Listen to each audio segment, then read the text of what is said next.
딜사이트 마감 노트 출발합니다. 안녕하세요. 진행을 맡은 정지은입니다. 안녕하십니까. 조진혁입니다. 네, 대장주 삼성전자의 2분기 실적 발표 눈앞으로 다가왔습니다. 하루 앞으로 다가왔는데요. 엔비디아 콜테스트 관련 보도가 나오면서 오늘 오전장에 삼성전자로의 수급 쏠림이 있었습니다. 일단 회사 측에서는 완벽한 통과는 아니다라는 부인을 내놓으면서 수급 쏠림 현상은 어느 정도 완화가 됐는데 그래도 여전히 외국인과 기관이 가장 많이 사는 종목 오늘장 삼성전자입니다. 한편 외국인은 SK 하이닉스에 대해서는 매도 포지션을 보이고 있는데요. 반도체 전략 궁금하시죠? 잠시 후 이슈노트 시간에 이어가 보도록 하겠습니다. 자, 거래소 쪽 분위기 확인해 보도록 하겠습니다. 오늘 외국인과 기관의 쌍끌이 순매수 속에 지수도 상승세 이어가고 있습니다. 0.78% 강세고요. 2,815포인트 지나가고 있습니다.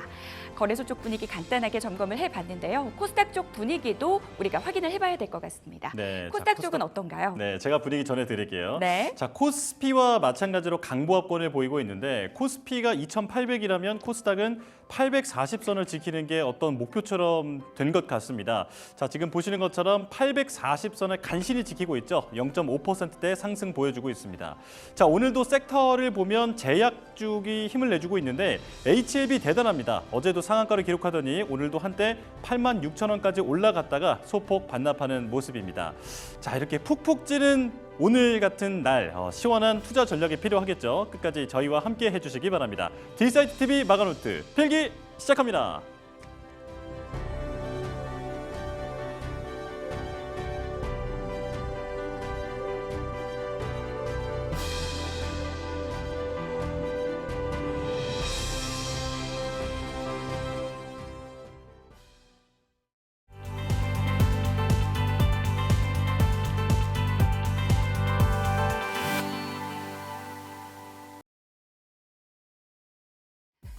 이슈노트 시간입니다. 오늘 시장에 주목해볼 만한 이슈들 저희와 함께 정리해 보시죠. 자, 오늘은 김종효 이사님과 함께합니다. 어서 오세요. 네, 안녕하십니까. 이사님과 함께 시장 이야기 나눠보도록 하겠습니다. 자, 오늘의 이슈 먼저 화면으로 점검해 볼까요? 자, 삼성전자의 2분기 잠정 실적 발표 눈앞으로 다가왔습니다. 반도체 전략 점검을 해보고요. 밸류업 수혜주들 하반기 주도주로 우뚝 설 수 있을지 이야기 나눠보도록 하겠습니다. 신조성과 상승 그리고 호재 보따리가 이어지고 있는 조선주들 이야기도 나눠보도록 할게요. 오늘은 역시 삼성전자 얘기, 반도체 얘기부터 해봐야 될 것 같습니다. 디데이가 하루 앞으로 다가왔습니다. 2분기 잠정 실적 발표 내일 앞두고 있는데요. 일단 영업이익 8조 원 넘어설 것이다라는 이야기 나오고 있고요. 기대감이 그 어느 때보다 큰 상황입니다. 근데 이사님, 기대감이 너무 커가지고 약간 불안하기도 해요. 기대감을 시키지 못하면 마이크론 테크놀로지처럼 이렇게 주가 흔들림이 나오는 거 아니야? 이런 불안감도 있는데 시장이 어떤 부분을 우리가 주목하고 있나요? 네, 오늘 나온 뉴스부터 한번 점검해 보실 필요가 있는데 네. 오늘 나온 뉴스의 그 진위 여부를 떠나서 왜냐하면 이런 뉴스가 전해진 게 한두 번이 아니잖아요. 제 기억에만 이번에 한 4번째 정도로 기억이 나는데 네. 그러면 뭐 이 뉴스의 진위 여부와 상관없이 오늘 삼성전자와 SK하이닉스의 흐름이 완벽하게 반대로 데칼코마니로 흘러가고 있다는 걸 주목해야 되는 거예요. 네. 왜 그러냐면 삼성전자가 HBM으로 진입했을 때 나타나는 현상의 핵심이 뭡니까?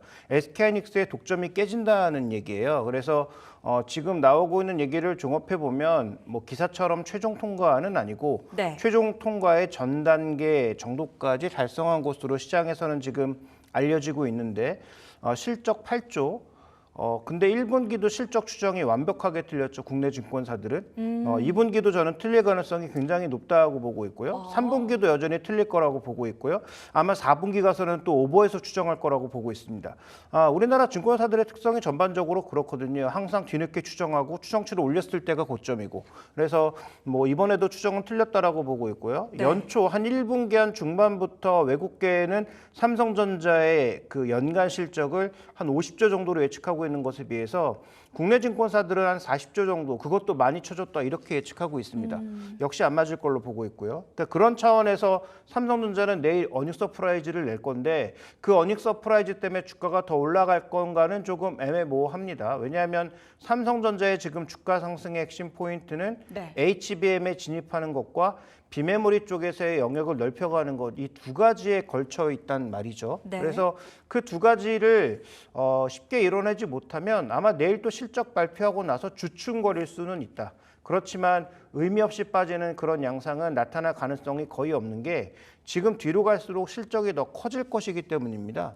연간 50조를 전망하면 지금 분기 단위로 10조 이상씩 나와야 되는 거잖아요. 그래서 지금 국내 추정만 봤을 때도 40조라고 해도 지금 하반기에 한 2, 30조가 나와야 되는 상황이니까 그러면 그런 측면에서 봤을 때 저는 뭐 실적은 하반기에도 늘어날 거기 때문에 뭐 전혀 두려워할 것이 없는 그런 흐름이 아닌가. 다만 실적 발표하면서 항상 그랬듯이 실적이 예상보다 좋으면 주가가 정체되는 그런 양상으로 갈 가능성. 그래서 1분기에 주가가 실적 발표하면서 꺼졌던 것은 네. 이 나타나는 실적의 상승이 일시적일 수 있다라는 평가 때문이었는데 지금 뭐 그것도 다 틀렸죠. 지금 레거시가 워낙 좋아지고 있는 양상이고 AI PC가 막 폭발할 것으로 보이고 있는 상황이기 때문에 그래서 여기서도 이제 착각하면 안 되는 게 AI PC가 나오면 뭐 폭발적으로 판매될 거야. 그건 아무도 모르죠.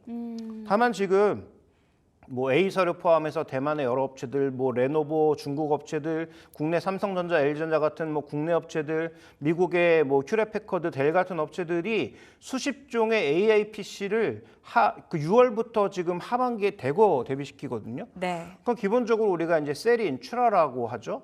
출하는 기본적으로 되는 겁니다. 그러면 그 안에 들어가는 DDR5 디램이라든지 낸드 플래시라든지 이런 것들은 그냥 폭증하는 거거든요. 그러니까 아이폰 16과 삼성전자의 폴드, 플립의 신제품을 제외하고 중국에서도 지금 휴대폰 신제품들이 대거 나올 거고요. 그러면 이렇게 나오는 세트만으로도 HBM이 되고 말고 상관없이 삼성전자의 실적은 일단 증가하는 방향으로 가는 거죠. 만약에 HBM까지 들어가서 하반기부터 정말 물량이 나타난다면 마진율도 높아질 거고요. 그래서 그런 측면에서 봤을 때 삼성전자의 오늘 상승은 꽤 의미가 있고 실적 발표를 앞두고 주춤거릴 수는 있으나 방향이 바뀔 가능성은 없다. 이렇게 보고 있습니다. 알겠습니다. 일단은 2분기 실적 어닝 서프라이즈가 예상된다라는 부분 상당히 귀에 남습니다. 현재 구간 삼성전자의 주가 3% 넘게 오르고 있고요. 이에 반해 SK하이닉스는 2.9% 하락세를 기록하고 있습니다. 미래의 먹거리에 대한 얘기도 해보도록 하겠습니다. HBM 쪽은 늦었지만 삼성이 이 CXL 쪽에는 좀 칼을 갈고 있다라는 느낌이 들어요. 관련된 뉴스가 나오면서 수혜주 찾는 분들도 많으시고 또 최근에 반짝 상승이 나오기는 했는데 이 시세 지속적으로 갈 수 있을까요? 근데 이게 이제 연초부터 나왔던 얘기잖아요. 그래서 연초에 오히려 코스닥 종목군들의 꽤 강한 종목이 많았죠.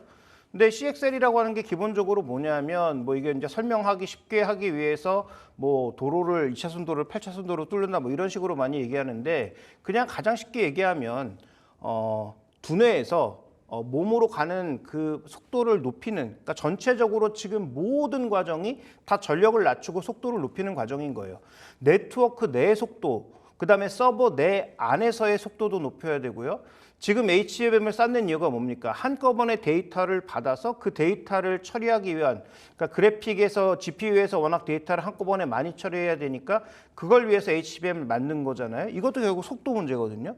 그다음에 CXL이라고 하는 것은 말 그대로 링크를 더 빨리 하는 거예요. 그래서 CPU에서 GPU, GPU에서 램 여기서 가는 속도를 올릴 수 있는 그 기술을 얘기하는 건데 이거는 인텔하고 삼성전자가 그냥 다 잡고 있는 겁니다. 중소형사가 끼어들 수 있는 자리가 없어요.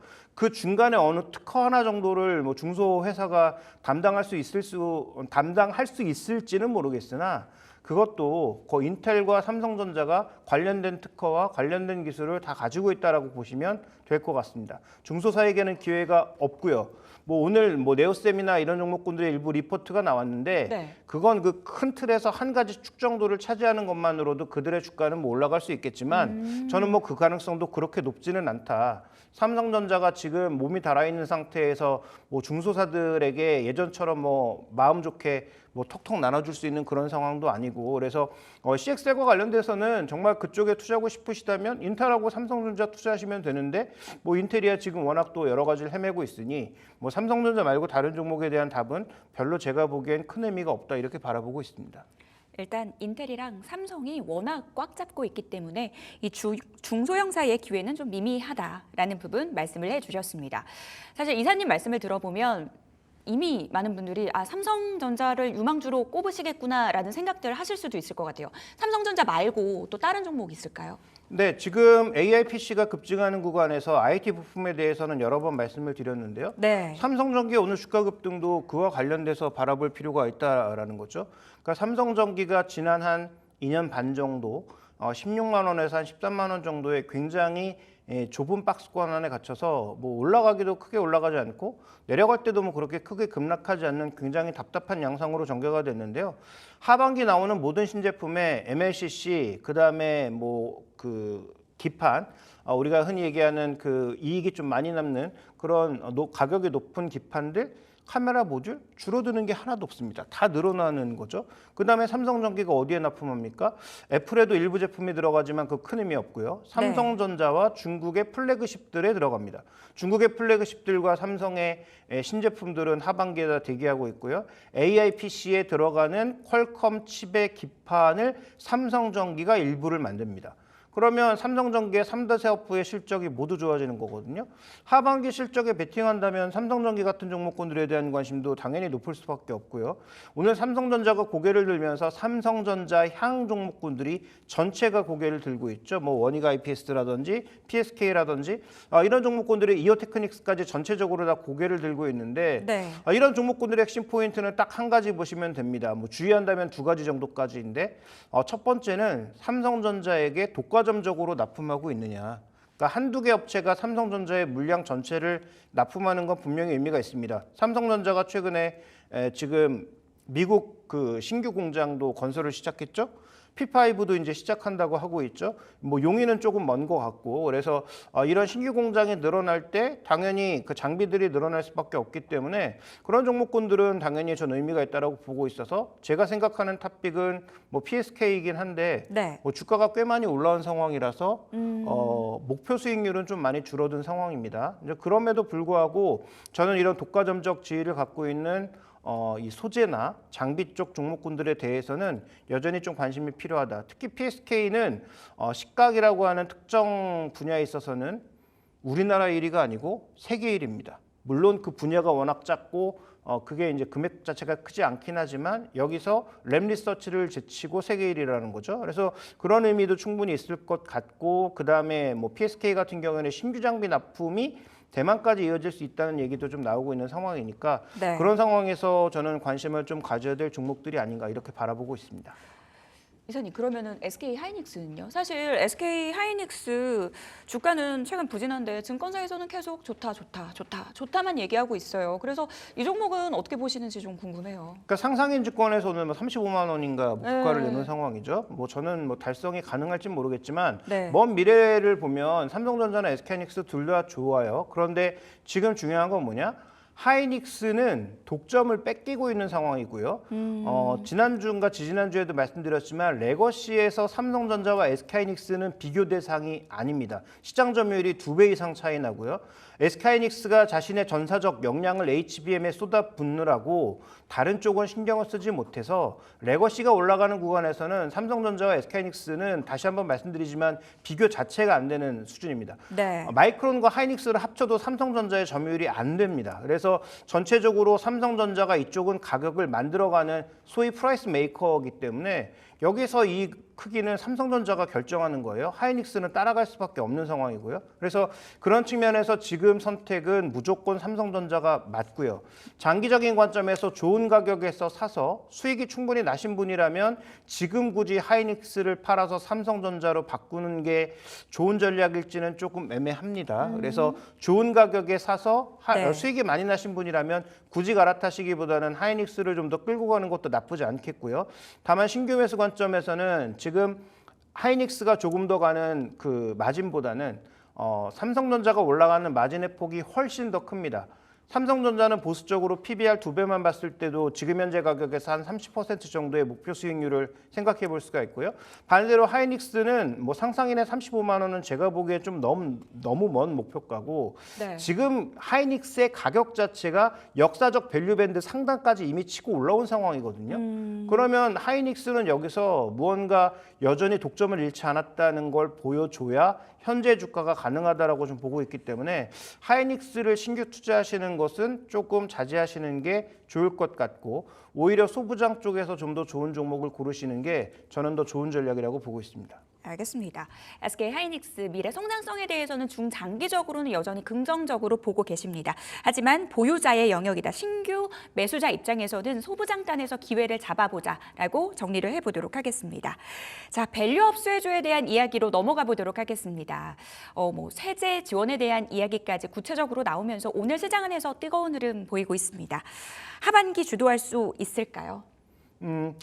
이게 주도주는 아니에요. 네.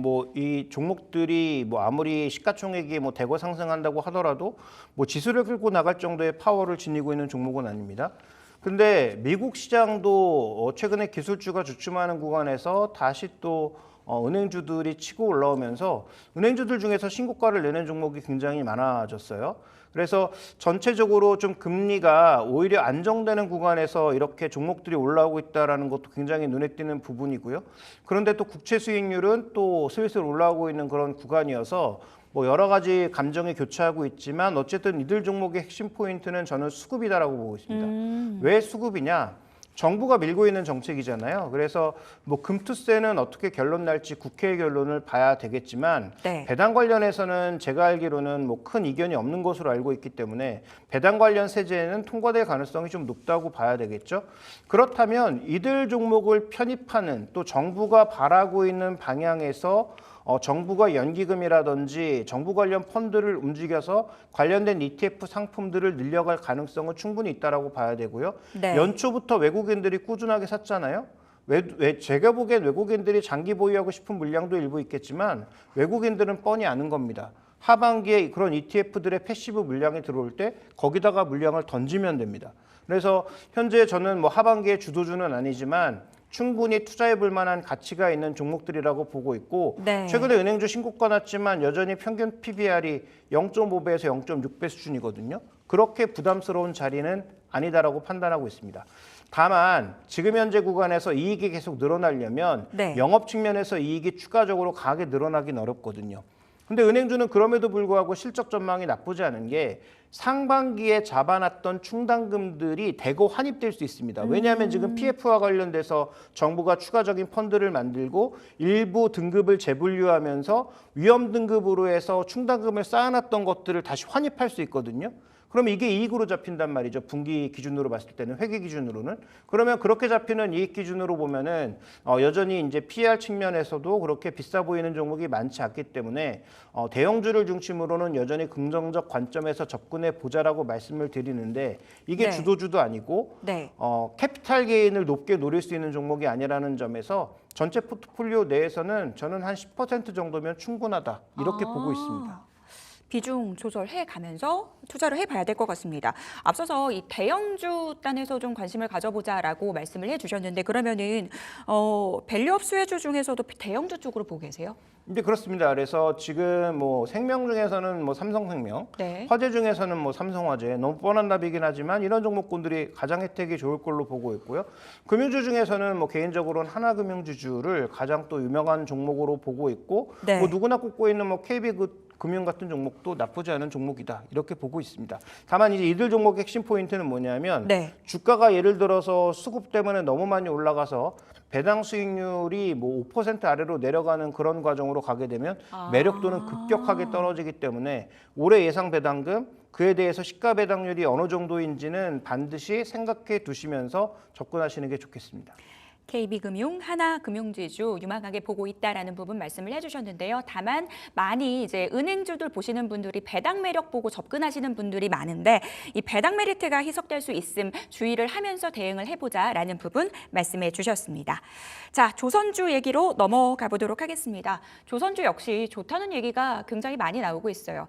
1분기보다 2분기가 더 좋을 거고 2분기보다 3분기가 더 좋을 거다 이런 얘기들 나오고 있는데요. 어떻게 보세요? 네, 작년부터 좋아졌죠. 삼성중공업 중심으로 해서 가장 먼저 흑자 전환을 했고 그게 이제 여러 종목으로 좀 퍼지고 있는 상황인데 작년과 조금 달라진 게 몇 가지 있습니다. 일단 첫 번째로는 신조 성과가 움직였고 중고 성과는 안 움직였어요. 근데 지금은 중고 성과도 같이 고개를 들고 있습니다.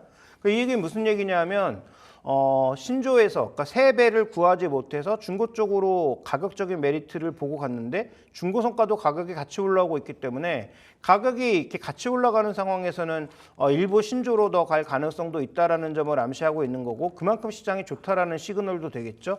따라서 이 두 가지가 동반 강세를 보이고 있는 건 시장이 생각보다 강하다라는 것을 방증하는 것입니다. 자, 두 번째로 우리가 생각해 봐야 되는 것은 네. 신조 성과가 굉장히 불균형이었어요. 무슨 얘기냐면 신조 성과라고 우리가 통칭해서 클락슨의 신조 성과를 취급을 하지만 그 안에 선종은 엄청나게 많잖아요. 근데 신조 성과를 그동안 이끌었던 건 LNG와 LPG 두 선종이 이끌었다라고 봐도 과언이 아닙니다. 근데 최근 들어서 정치적인 이유 때문에 선로가 막히면서 네. 희망봉으로 돌아가면서 운임이 급등하기 시작하고 이게 중고선가를 끌어올리고 그러면서 지금 현재 구간에서는 상선도 일부 가격이 올라가고 있는 양상입니다. 네. 그러면 전반적으로 우리가 LNG, LPG를 아주 잘하고 있는 상황이지만 상선도 하고 있는데 네. 상선 쪽에 개선이 나타나면서 그중에서 상대적으로 규모가 작은 PC선 같은 것들이 터지면서 HD현대미포가 주가가 급등을 했단 말이에요. 네. 그러면 이제 대형 상선까지 만약에 가는 모습을 보여준다면 이건 뭐 대형주들에게도 당연히 호재일 수밖에 없겠죠. 그래서 최근에 미국 쪽에 좀 방점을 찍고 있고 방산 쪽으로 좀 방점을 찍고 있는 하나오션보다는 HD한국조선해양이나 삼성중공업에게 좀 더 유리한 입장이 될 가능성 충분히 좀 있어 보이고요. 최근 들어서 뭐 우리나라뿐만 아니라 전 세계 여러 국가 쪽에서 여전히 심해 탐사에 열을 올리고 있는데 네. 그런 관점에서 보면 또 그쪽에 일정 부분 인벌브되어 있는 종목군들을 보는 것도 저는 뭐 괜찮아 보입니다. 또 한 가지의 변화는 네. 하나오션이 미국 회사를 사지 않았습니까? 미국 회사를 산 것은 포트폴리오를 넓히기 위한 이유도 있지만 좀 더 큰 그림은 미국 MRO를 따오기 위함입니다. 그러니까 미국 해군이 지금 전 세계에 나가 있잖아요. 네. 근데 미국이 일부 무기를 제외하고는 제조 능력이 없다는 건 뭐 다 알고 계실 겁니다. 그래서 미국은 배를 만들 능력도 없고 배를 고칠 능력도 별로 없어요. 그래서 해외에 나가 있는 이 여러 가지 함대 배들을 그 나라에서 직접 고치는 게 가장 효율적이긴 한데 이런 걸 이제 우리가 MRO라고 하잖아요. 네. 그 MRO, 그러니까 일정 부분의 뭐 매니지먼트하고 그다음에 수리하고 이런 것들을 우리가 만약에 끌고 올 수 있다면 이건 또 규모가 달라지고 마진율도 좀 높일 수 있는 하나의 변수인 거죠. 그 대상 종목도 여전히 하나오션과 HD 한국조선해양이기 때문에 이런 대형주들에 대한 관심은 자연스럽게 좀 높아질 수밖에 없다. 그러니까 조선업도 근본적으로 이 두 가지 변화가 시장의 변화를 이끌고 있다. 이렇게 좀 봐야 될 것 같습니다. 그러면은 기자재 쪽은 어떻게 보시는지 궁금해요. 사실 기자재도 워낙 분야가 다양하잖아요. 뭐 호판, 앵글, 엔진 많은데 어떻게 대응해야 될까요? 근데 과거 같은 경우에는 LNG, LPG가 대세였기 때문에 당연히 이제 본행제 종목군들이 가장 곽강을 받았고요. 그 다음에 이제 해양 플랜트가 잘 될 때는 누가 뭐래도 실제로 이제 그 플랜트 관련된 종목군들, 뭐 후육관이라든지 강관이라든지 이런 종목군들이 곽광을 받았지만 네. 지금 말씀드렸던 것처럼 최근에 이제 각광받고 있는 뭔가 좀 변화가 나타나고 있는 게 상선 쪽이거든요. 그럼 상선 쪽이면 IMM 규제와 더불어서 이 상선 쪽의 흐름을 조금 커버할 수 있는 것은 아무래도 이제 조선 엔진 쪽이 좀 더 움직임이 있지 않을까라고 판단하고 있기 때문에 일부 이제 조선 엔진과 관련돼 있는 뭐 두 종목이 이제 상장된 종목들이 있는데 그런 종목군들이 그나마 그 안에서는 가장 강하지 않을까라고 보고 있어서 뭐 그 두 종목을 중심으로 좀 보시는 게 좋지 않을까 이렇게 보고 있습니다. 앞서서 살짝 코멘트를 해주시기는 했는데요. 한국조선해양이랑 삼성중공업 쪽 좀 유망하게 보고 있다라는 부분 언급을 해주셨습니다. 자세하게 좀 코멘트 덧붙여 주세요. 네, 핵심 포인트는 두 가지라는 거죠. 이 두 종목들이 좋아 보이기는 한데 조선업종이 매출 사이즈에 비해서 이익률이 엄청나게 낮습니다. 지금 올해 예상하고 있는 것도 아마 1%에서 2%대일 거예요. 영업이익률이요. 그래서 그거보다 더 좋은 마진을 보인다면 지금 거시 환경은 분명히 개선되고 있잖아요. 유가는 좀 올라가긴 했지만 환율 괜찮고요.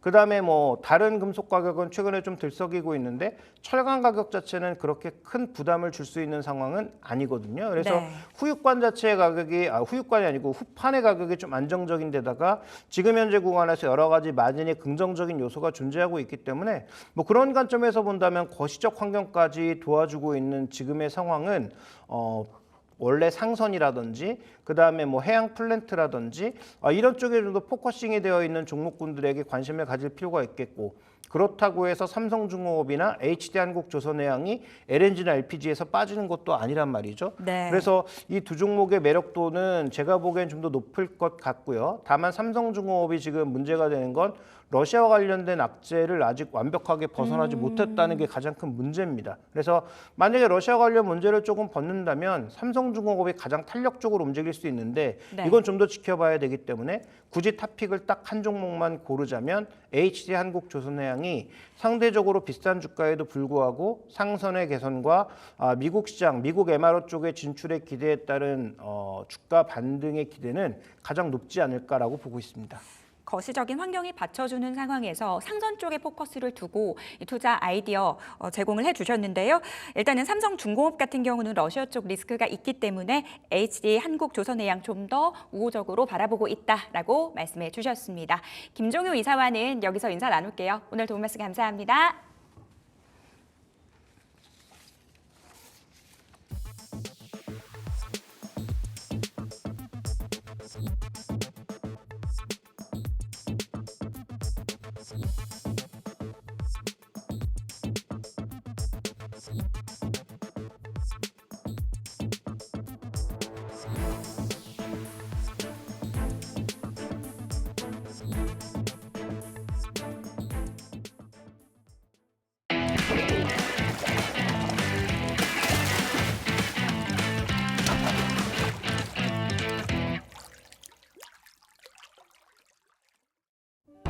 바닥에 있는 고수익 종목을 낚아보는 시간입니다. 강태공의 월척 종목 전문가님과 함께하겠습니다. 강태공님 죄송합니다. 어서 오세요.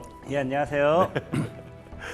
처음부터 꼬이네요. 뭐 그럴 수 있죠. 거의 먹은 것 같습니다. 지금 날씨도 더운데 습도까지 높다 보니까 네네네. 지금 체감 기온이 너무 높아서 좀 어떻게 좀 긴팔 입고 계신데 괜찮으세요? 뭐 괜찮습니다. 이 시작이 반이라고 복장으로 이렇게 다 먹고 가는 거 아니겠습니까? 네, 알겠습니다. 컨셉 확실해졌습니다. 자, 첫 번째 키워드부터 바로 보겠습니다. 자, 모든 게 다 새삥. 이거 뭐 비속어 아니잖아요. 이 노래 가사에도 나온 적이 있었으니까. 맞아요. 이게 그렇죠. 진짜 노래 가사에도 나온 적이 있고 이 종목을 오늘 소개시켜 드리려다 보니까 진짜 그냥 말 그대로 모든 게 새삥이. 새삥이라는 게 사실은 뭐 새 거다. 그런 네네. 의미겠죠. 네. 그래서 이게 지금 아마 시청자 여러분들이 이 종목을 추천하는 사람도 아마 제가 처음이자 마지막은 오. 아니겠죠. 더 좋아진다고 추천하는 사람 많겠지만 네. 제가 새삥으로 추천을 하는 이 최초의 전문가가 되지 않을까라고 좀 한번 생각을 해보면서 네. 이 모든 것들이 진짜 제가 앞으로 얘기하는 모든 이슈, 테마, 모멘트 모든 것들이 새삥인 종목이다. 말씀을 드리겠습니다. 도대체 뭐가 그렇게 새 건지 이제 궁금해집니다. 종목명 보여주시죠. 자, 하이젠 RNM. 최근에 상장한 종목 아닌가요? 맞아요. 네. 완전 최근에 상장했기 때문에 사실 이 종목을 소개할 만한 이 시간적인 여유가 없었기 때문에 아마 소개하는 사람이 없었지 않나 생각해보고 있고 이 기업 같은 경우 이름만 봤을 땐 잘 모를 거예요. 근데 하지만 이 기업에 대해서 자세한 거는 뒤에 다시 알려드리겠지만 이 기업이 뭐 하는 기업이냐, 로봇 관련되어 있는 반사익 부품 이런 것들에 대한 이 모멘텀을 가지고 가는 기업 정도다라고만 여러분들이 이해를 하셔도 이 종목을 사야 되는 이유는 확실하다라고 좀 말씀드릴 수 있습니다. 네, 자, 제가 조금 더 부연하자면 로봇이 움직이려면 그 액추에이터라는 부품이 필요하더라고요. 근데 그걸 이제 만드는 회사가 바로 이 하이젠 RNM입니다. 자, 그렇다면 투자 포인트는 뭐가 있는지 지금부터 들어볼까요? 자, 일단은 여기 말 그대로 다 그냥 신규가 붙어 있어요. 완전히 다 새 거다라는 거겠죠. 이제 일단 신규 로봇 관련 수혜주라는 거는 이제 방금 앵커님께서 말씀하셨던 것처럼 이 기업이 이제 이 로봇용 액추에이터를 전문적으로 생산을 하는 기업이다 보니까 여기 관련되어 있는 반사익의 모멘텀이라든지 수혜주들 이런 것들 우리가 충분히 눈여겨보실 수 있지 않나라고 좀 말씀을 드리고 싶은데 이 기업이 지금에 있어서 여러분들이 신규 상장되다 보니까 처음 보는 기업이야 이런 기업 기업을 내가 샀을 때는 리스크가 있을 거야라고 생각하시는 분들도 있을 거라 생각을 해요. 예. 네, 하지만 분명하게 말씀을 드리고 싶은 거는 LG전자 모터 사업부로서부터 이제 출범하는 로봇용 이제 출범했기 때문에 LG전자입니다. 아무래도 여러분들 그냥 어디서 뭐 듣도 보도 못했던 그런 기업이라고 보실 수는 없고 확실하게 어느 정도 이제 인지도가 있는 LG전자라는 기업에서 출범했기 때문에 그만큼 로봇 관련되어 있는 반사이익의 수혜주라든지 모멘텀을 가져갈 수 있는 충분한 성장 동력이 되지 않을까 좀 생각을 해봐요. 그리고 이제 신규 로봇 관련 수혜주가 왜 중요하냐라고 하면은 사실상에 여러분들 알다시피 삼성전자 같은 경우도 미래 먹거리 사업으로서 휴머노이드라든지 뭐 테슬라 같은 경우도 휴머노이드 로봇 뭐 이런 이야기 로봇 관련되어 있는 이런 집중적인 투자 모멘텀이 나오고 있습니다. 그러다 보니까 뭐 레인보우 로보틱스라든지 뭐 이렌시스라든지 뭐 여러분들 뭐 휴림 로봇이라든지 로보틱스 뭐 로봇이 붙어 있는 로봇 관련되어 있는 모멘텀의 종목들이 시장에 굉장히 많은데요. 예. 여러분들도 알다시피 이런 종목들이 문제가 뭐다?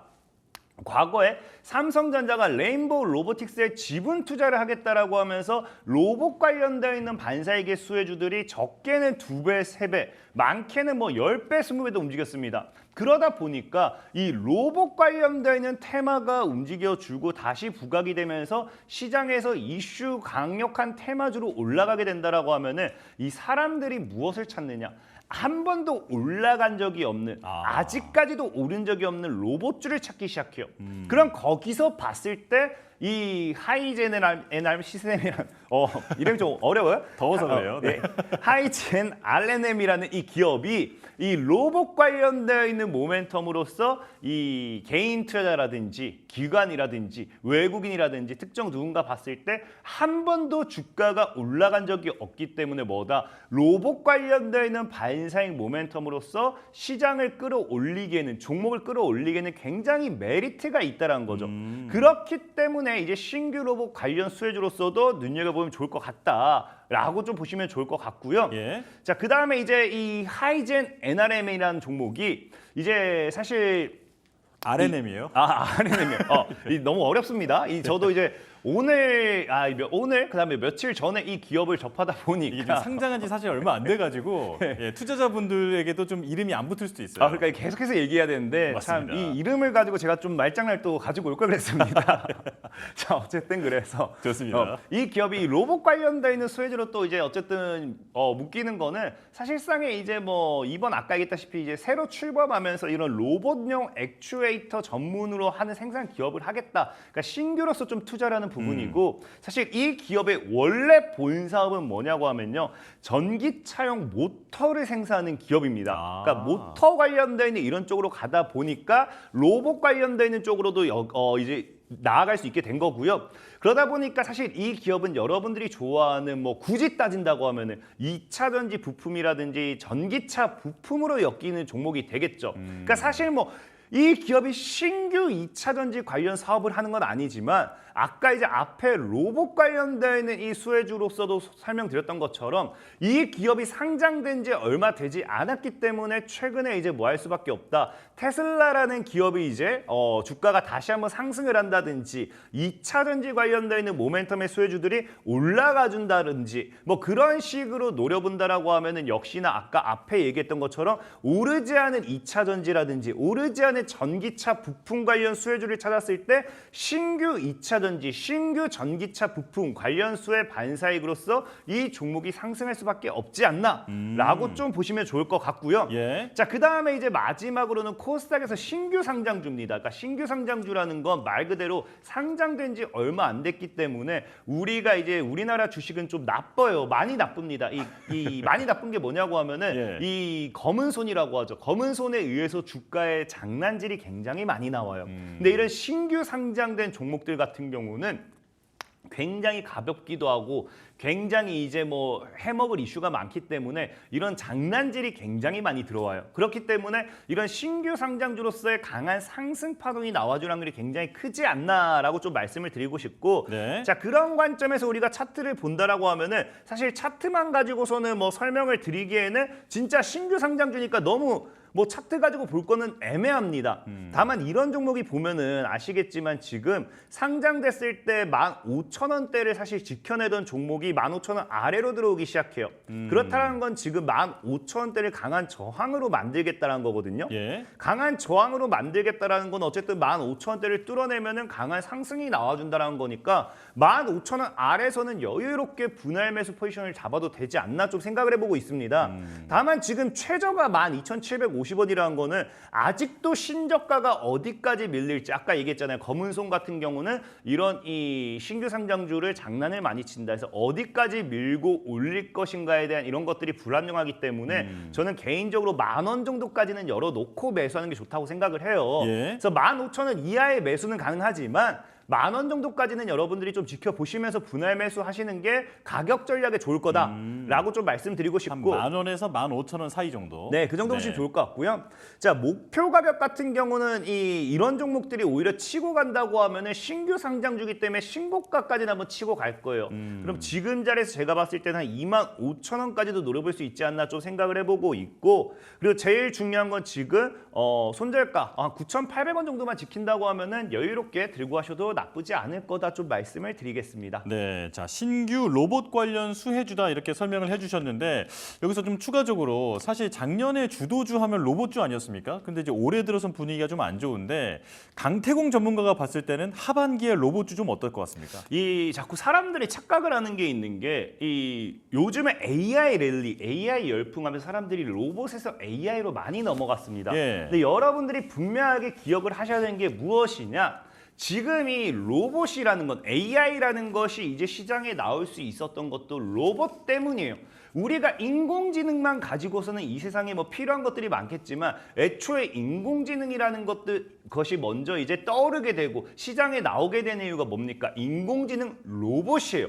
AI가 탑재된 로봇이 우리의 일상생활을 편하게 해주는 거지 AI만 가지고서는 완벽하지 않다라는 겁니다. 그렇기 때문에 저는 이 인공지능이라는 거의 완전체는 로봇이 돼야 된다라고 좀 생각해보고 있고 그렇기 때문에 인공지능이 완벽하게 성장할수록 오히려 로봇이라는 산업 역시도 더 뒤따라올 수밖에 없다라고 생각하고 있고요. 네. 그 인공지능을 통해서 앞으로 뭐 자율주행 자동차, 자율주행 로봇이 될지, 뭐 의료용 로봇이 될지, 뭐 일자리 이런 이 가정용 로봇이 될지 어떤 로봇이 될지는 이제 이 영역에 따라 바뀌겠지만 네. 이 AI가 이제 우리 사람이 이 몸이 있어야 되는 것처럼 이 인공지능도 로봇이라는 어쨌든 본체가 필요하기 때문에 로봇의 역량은 앞으로 미래 산업은 더 밝을 수밖에 없다라고 좀 말씀을 드리겠습니다. 좋습니다. 자, 그렇다면 이제 로봇주가 만약에 상승을 한다면 방금 전에 설명해 주셨던 이런 하이젠 RNM도 어떤 수혜를 받지 않을까 이렇게 기대를 해볼 수 있겠습니다. 자, 그럼 두 번째 종목 보겠습니다. 자, 키워드부터 보여주시죠. 자, 음식이 자라는 나무. 이건 아마 투자를 좀 오래 하신 분들이라면 바로 알아차리시지 않을까 싶습니다. 너무 그쵸. 그냥 저 그대로 직역했어요. 정말 그 사명을 이런 뜻으로 지은 게 아닐까 싶을 정도로. 네, 그렇죠. 아마 근데 그렇지 않을까 싶습니다. 저도. 네. 바로 보여주시죠. 그렇습니다. 푸드나무입니다. 그냥 뭐 하는 기업이죠? 그냥 뭐 상호에 다 나와 있잖아요. 푸드, 뭐 음식을 하겠다라고 나와 있는데 사실 근데 푸드라고 해서 뭐 우리가 뭐 흔히 잘하는 그런 뭐 완전 모든 요리를 하는 기업은 아니에요. 네네. 이제 닭고기라든지 뭐 이런 육류 쪽, 닭고기 쪽으로 좀 보시면 좋습니다. 좋고 어찌됐든지 이런 뭐 요리, 푸드 예전에도 얘기했지만 치킨 열풍, K 열풍 뭐 이런 것들과 함께 충분히 반사익을 받을 수 있고 이 기업이 제가 봤을 때는 사실 지금 이 키워드를 통해서 설명을 드리겠지만 빠져야 할 이유가 하등 없다 생각하고 있고 그렇기 때문에 오히려 여러분들이 저가 매수의 기회가 될 수도 있지 않나 좀 생각해 보면서 네. 오늘 한번 키워드를 좀 보고 가도록 하겠습니다. 좋습니다. 자, 띄워주시죠. 자, 세 가지 나왔습니다. 하나씩 알아볼까요? 솔직하게 말씀드린다라고 하면은 우리나라 주식시장 그래요. 이 엮는 대로 갑니다. 그러니까 뭐 코에 걸면 코걸이, 귀에 걸면 귀걸이, 발에 걸면 뭐 발찌, 뭐 이런 목걸이 뭐 이렇게 막 바뀌잖아요. 네. 그래서 이 K푸드 발사익 수혜라고 했는데 이 첫 번째는 사실 안 중요한 것 같아요. 이거는 뭐 앞으로 이 주가가 올라가는 데 있어서 이 시장에서 뭐 무엇으로 엮을지 뭐 지금 말다시피 뭐 K푸드 관련돼 있는 반사익이라고 하는데 사실 K푸드라는 거는 우리 뭐 치킨 이 치맥 때문에 치킨 이런 쪽으로 좀 많이 나오고 있지만 이 지금 푸드나무 같은 경우는 랭킹닷컴 뭐 맛있다 뭐 다이어트용 이런 닭고기예요. 예, 그러다 예. 보니까 이런 쪽으로 엮이는 건 좀 어렵다라고 생각하고 있지만 시장에서는 어쨌든 뭐다 닭고기 관련되어 있는 수혜주다라고 이야기하고 있긴 해요. 그렇기 때문에 뭐 이 기업이 어쨌든 닭고기 관련되어 있기 때문에 뭐로든 엮일 수 있다라고 생각하고 있는데 제일 중요한 건 전 두 번째와 세 번째라고 생각하고 있습니다. 이제 두 번째와 세 번째는 뭐냐고 하면은 지금 이 푸드나무 같은 경우 이거 차트를 좀 보면서 설명을 드려야 될 것 같아요. 좋습니다. 자, 지금, 이유 없는 네. 역사적 신저가 기록 이 부분을 지금 설명을 네. 해주시는 거잖아요. 지금 보면 최근에 지금 신저가가 나와주고 있거든요. 지금 차트를 봤을 때 아마 이 푸드나무라는 종목을 가지고 있는 분들이라고 하면 굉장히 불안해하실 수도 있을 정도로 맞아요. 말도 안 되는 신저가예요. 근데 여기서 지금 여러분들 보면 알겠지만 이 구간에서 지금 급락이 나야 될 이유가 하등 없습니다. 만약에 뭐 유상증자 발행 뭐 그런 거라든지 아니면 뭐 적자드나 물론 이 기업이 지금 실적이 좀 많이 안 좋아지고 있는 추세긴 하지만 그렇다라고 해서 갑자기 단기간에 이렇게 하락이 나와야 될 이유는 없거든요. 그럼 이거 누군가 손절 물량이라 봐야 되는데 그나마 이 종목을 지금 하락이 나올 이유를 맞춰보라고 한다고 하면은 껴 넣으라고 한다고 하면은 최근에 임직원이 시간에서 매매를 했습니다. 예. 매도를 했어요. 이것이 악재가 될 수도 있다라고 하지만 여러분들이 분명히 아셔야 되는 게 푸드나무라는 기업이 지금 임직원이 매도할 거면은 이런 자리나 이런 자리나 이런 자리 이런 자리 되고 왜 굳이 최저가에 매도를 했을까를 생각을 해보셔야 돼요. 근데 만약에 이게 임직원이 모든 지분을 가져다 매도를 했다. 그러면 이거는 정말 이 기업이 우리가 모르는 악재가 나와줄 수도 있습니다. 그렇기 때문에 리스크가 있어요. 근데 푸드나무 같은 경우는요. 임직원의 지분이 정말 소량 일부 매도입니다. 아직도 최대 주주의 지분이 70% 이상이 남아있는 기업이에요. 그럼 이렇다는 건 무엇이냐고 하면은 여러분들도 종목이 물려 있다던가 수익이라고 하면은 뭐합니까? 무조건적인 홀딩 안 해요. 돈이 급하다고 하면은 이 기업이 2배, 3배, 10배 갈 걸 뻔히 알아도 여러분들이 당장 지금 돈이 1,000만 원, 500만 원 막 써야 돼. 이걸 안 갚으면 큰일 나. 그럼 어떻게 해요? 당연히 주식을 팔 수밖에 없습니다. 그렇죠. 그러니까 임직원도 사람이기 때문에 이 주식을 지금 악재가 있어서 팔았다기보다는 이런 정도 최대 주주의 지분이 70%가 아직까지 남아 있는 상황에서 이런 소액 매도는 뭐다? 그냥 당장 현금을 써야 할 일이 생겼다라고 우리가 볼 수 있다라는 거예요. 그렇기 때문에 굳이 이거는 저는 악재로 볼 것은 아니다라고 생각하고 있고 예. 아마 오히려 뭐 정말 이 우리 주가를 롤링하는 이런 검은 손들이 노리고 있다고 하면은 이런 임직원의 지분 매도를 이 매도를 틈타면서 개인들의 손절매 물량을 유도하고 물량을 잡아먹고 끌어올릴 수도 있겠다라는 거겠죠. 그러니까 의도적으로 이렇게 했다는 걸 수도 있는 거고 그리고 제일 중요한 거 그다음에 이런 부분과 함께 우리가 함께 의심해봐야 되는 건 아까 세 번째 키워드예요. 이제 세 번째 키워드도 잠시 다시 보고 간다라고 하면은 네. 이 전환사채 물량에 대해서 여러분들이 이해를 하셔야 됩니다. 네네. 지금 이 전환사채 물량이 지금 여러분들이 이거를 보시면 아시겠지만 과거에 CB 발행이라고 하죠. 그럼 CB 발행을 할 때는 과거에 이제 전환사채를 얼마에 이걸 그 주가를 교환할 것이냐 거기에 대한 발행을 하는데 이 전환사채 그 당시가 이제 작년에 발행된 거기 때문에 발행가액이 약 8,000원이에요. 8,000원. 예. 8,000원인데 여기서 발행한 금액이 80억입니다. 그럼 지금 자리에 서면 얼마? 60억 손절이에요. 지금이 한 3,000원대잖아요. 3,200원대. 여러분들이 상식적으로 80억의 돈을 빌려준 사람이 60억 손절이다. 아이고 나 투자 실패했네. 아이고 기분 좋게 손절 쳐야지. 말도 안 된다라는 거예요. 그럼 뭐 할 수밖에 없느냐? 보통 이 주가가 빠지게 된다고 하면 전환가액을 조정해요. 그러니까 전환가액을 낮추면서 더 싼 가격에 더 많은 주식수를 늘릴 수 있습니다. 그렇기 때문에 전환가액을 낮추기 위한 조정이 될 수도 있는 거고요. 아니면 어쨌든 그 조정이 아니라 하더라도 지금 누군가는 60억을 잃고 있기 때문에 60억의 손해를 만회하기 위해서 주가를 끌어올릴 수밖에 없다. 이 부분을 명심한다고 하면 전 푸드나무라는 종목이 오히려 저가 매수의 기회가 될 수밖에 없다라는 거죠. 그래서 저는 지금 이제 3,500원 이하에서 여러분들이 좀 매수 포지션을 잡는다고 하면은 진짜 뭐 2,500원, 3,500원 이 구간에서 매수 가격 잘 잡는다고 하면 충분히 저가 매수의 기회가 될 거다 좀 말씀드리고 싶고 예. 목표 가격은 저는 개인적으로 만약에 제 생각이 맞다라고 하면 이 사람들이 끌어올릴 가격이 12,500원까지 끌어올릴 거예요. 지금 대사 3배 정도는 더 끌어올려놔야 맞다라 보고 있기 때문에 예, 예. 이 이상 지켜보면서 손절 가격은 2,000원대로 대응하시면 좋겠다 말씀을 드리겠습니다. 좋습니다. 자, 정리를 한번 해보자면 K푸드에 엮일 수도 있는 종목이다. 네, 그리고 지금 이제 전문가님께서 직접 보셨을 때는 이렇게까지 주가가 빠질 이유는 딱히 없는 것 같다. 네, 지금 이제 좋은 기회다 이렇게 정리를 해볼 수 있겠습니다. 자, 푸드 나무까지 알아봤고요. 강태공 전문가와 여기서 인사 나누겠습니다. 고맙습니다. 감사합니다.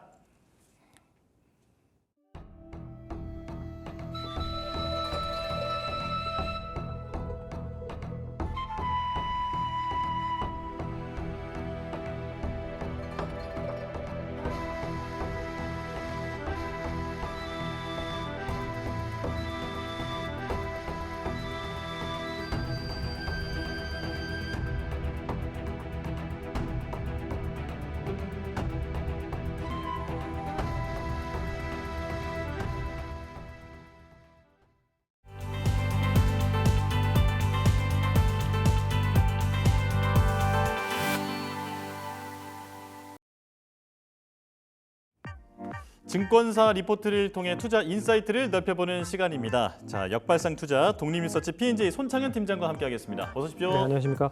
네, 자, 첫 번째 리포트를 바로 보면서 이야기 나눠보겠습니다.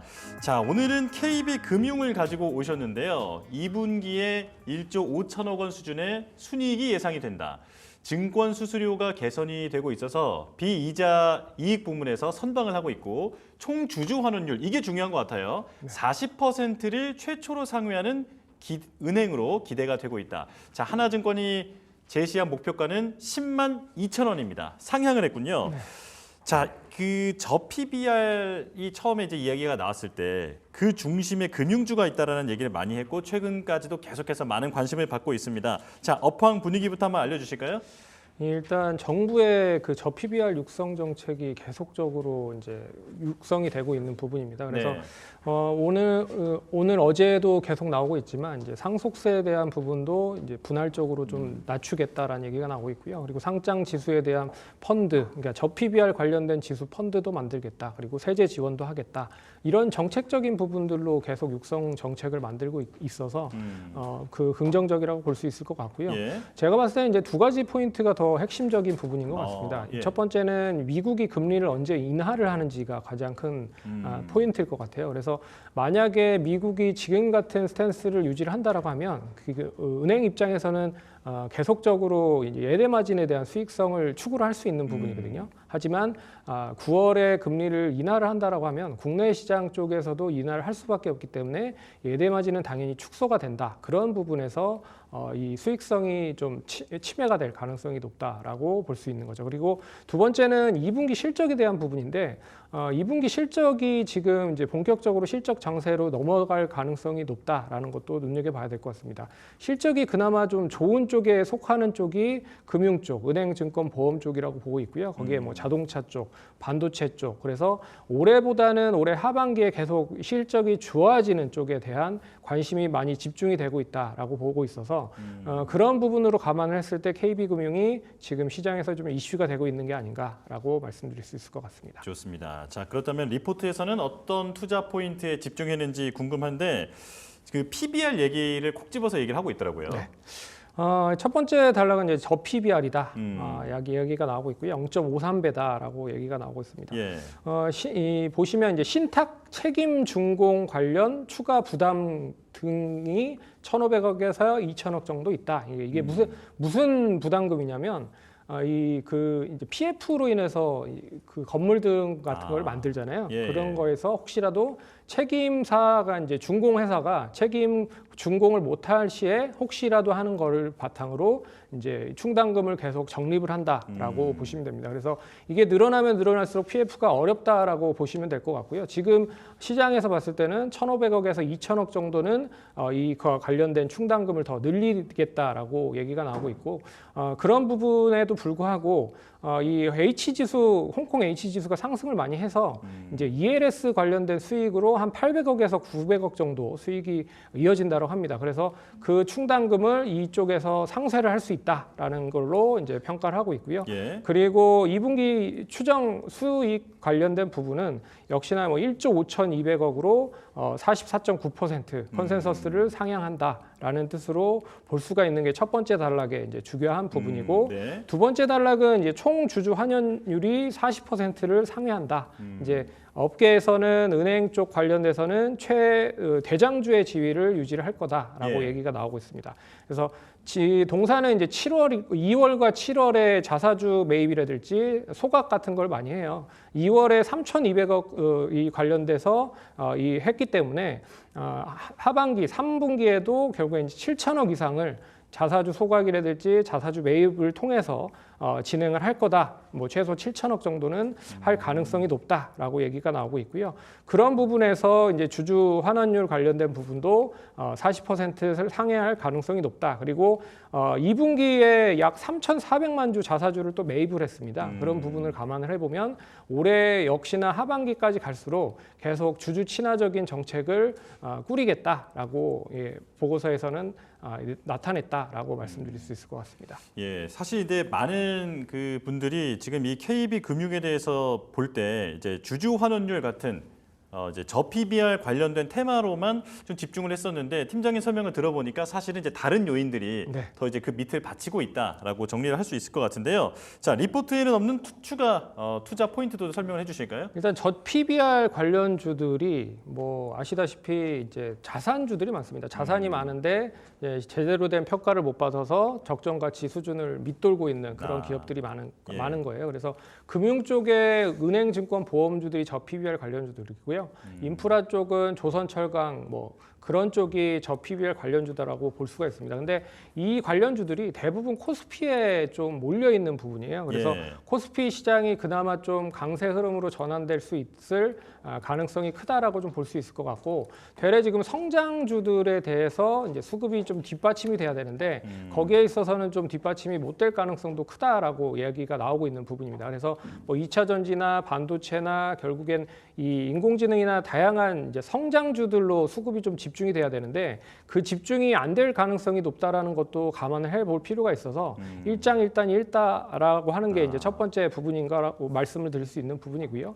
두 번에는 이제 대출에 대한 부분이 계속 확대가 되고 있는 부분입니다. 그 결국에는 이 대출 본론적으로 대출을 좀 줄여야 가계 입장, 그러니까 가계 정부에 있어서의 대출 관련된 부분도 어느 정도 좀 줄어들고 가계 대출 부채죠. 그 부분도 줄어들고 정부 입장에서는 대출에 대한 부분을 좀 완화할 수 있는 그런 부분으로 볼 수가 있는데 이게 계속 확대가 되고 있다는 거죠. 그래서 최근에 이제 대환 대출이라고 하는 걸로 이제 대출을 이제 독려를 하고 있는 상황이에요. 그래서 막 KB금융에서 5%로 금리로 대출을 받는다라고 하면 신한은행에서는 4%다. 그러면 이거를 5%에서 4%로 이제 옮겨갈 수 있다는 갈아탈 거죠. 수 있도록. 네, 옮겨갈 수 있다는 거죠. 네네. 그래서 본질적으로 대출에 대한 부분을 줄인 게 아니라 계속 대출을 만들게 하고 있어서 이게 중장기적으로 봤을 때는 그렇게 그러니까 좋은 그런 스탠스는 아니다라고 말씀드릴 수 있을 것 같고, 그리고 이제 FOMC가 9월에 결국에 이제 금리를 인하를 한다라고 하면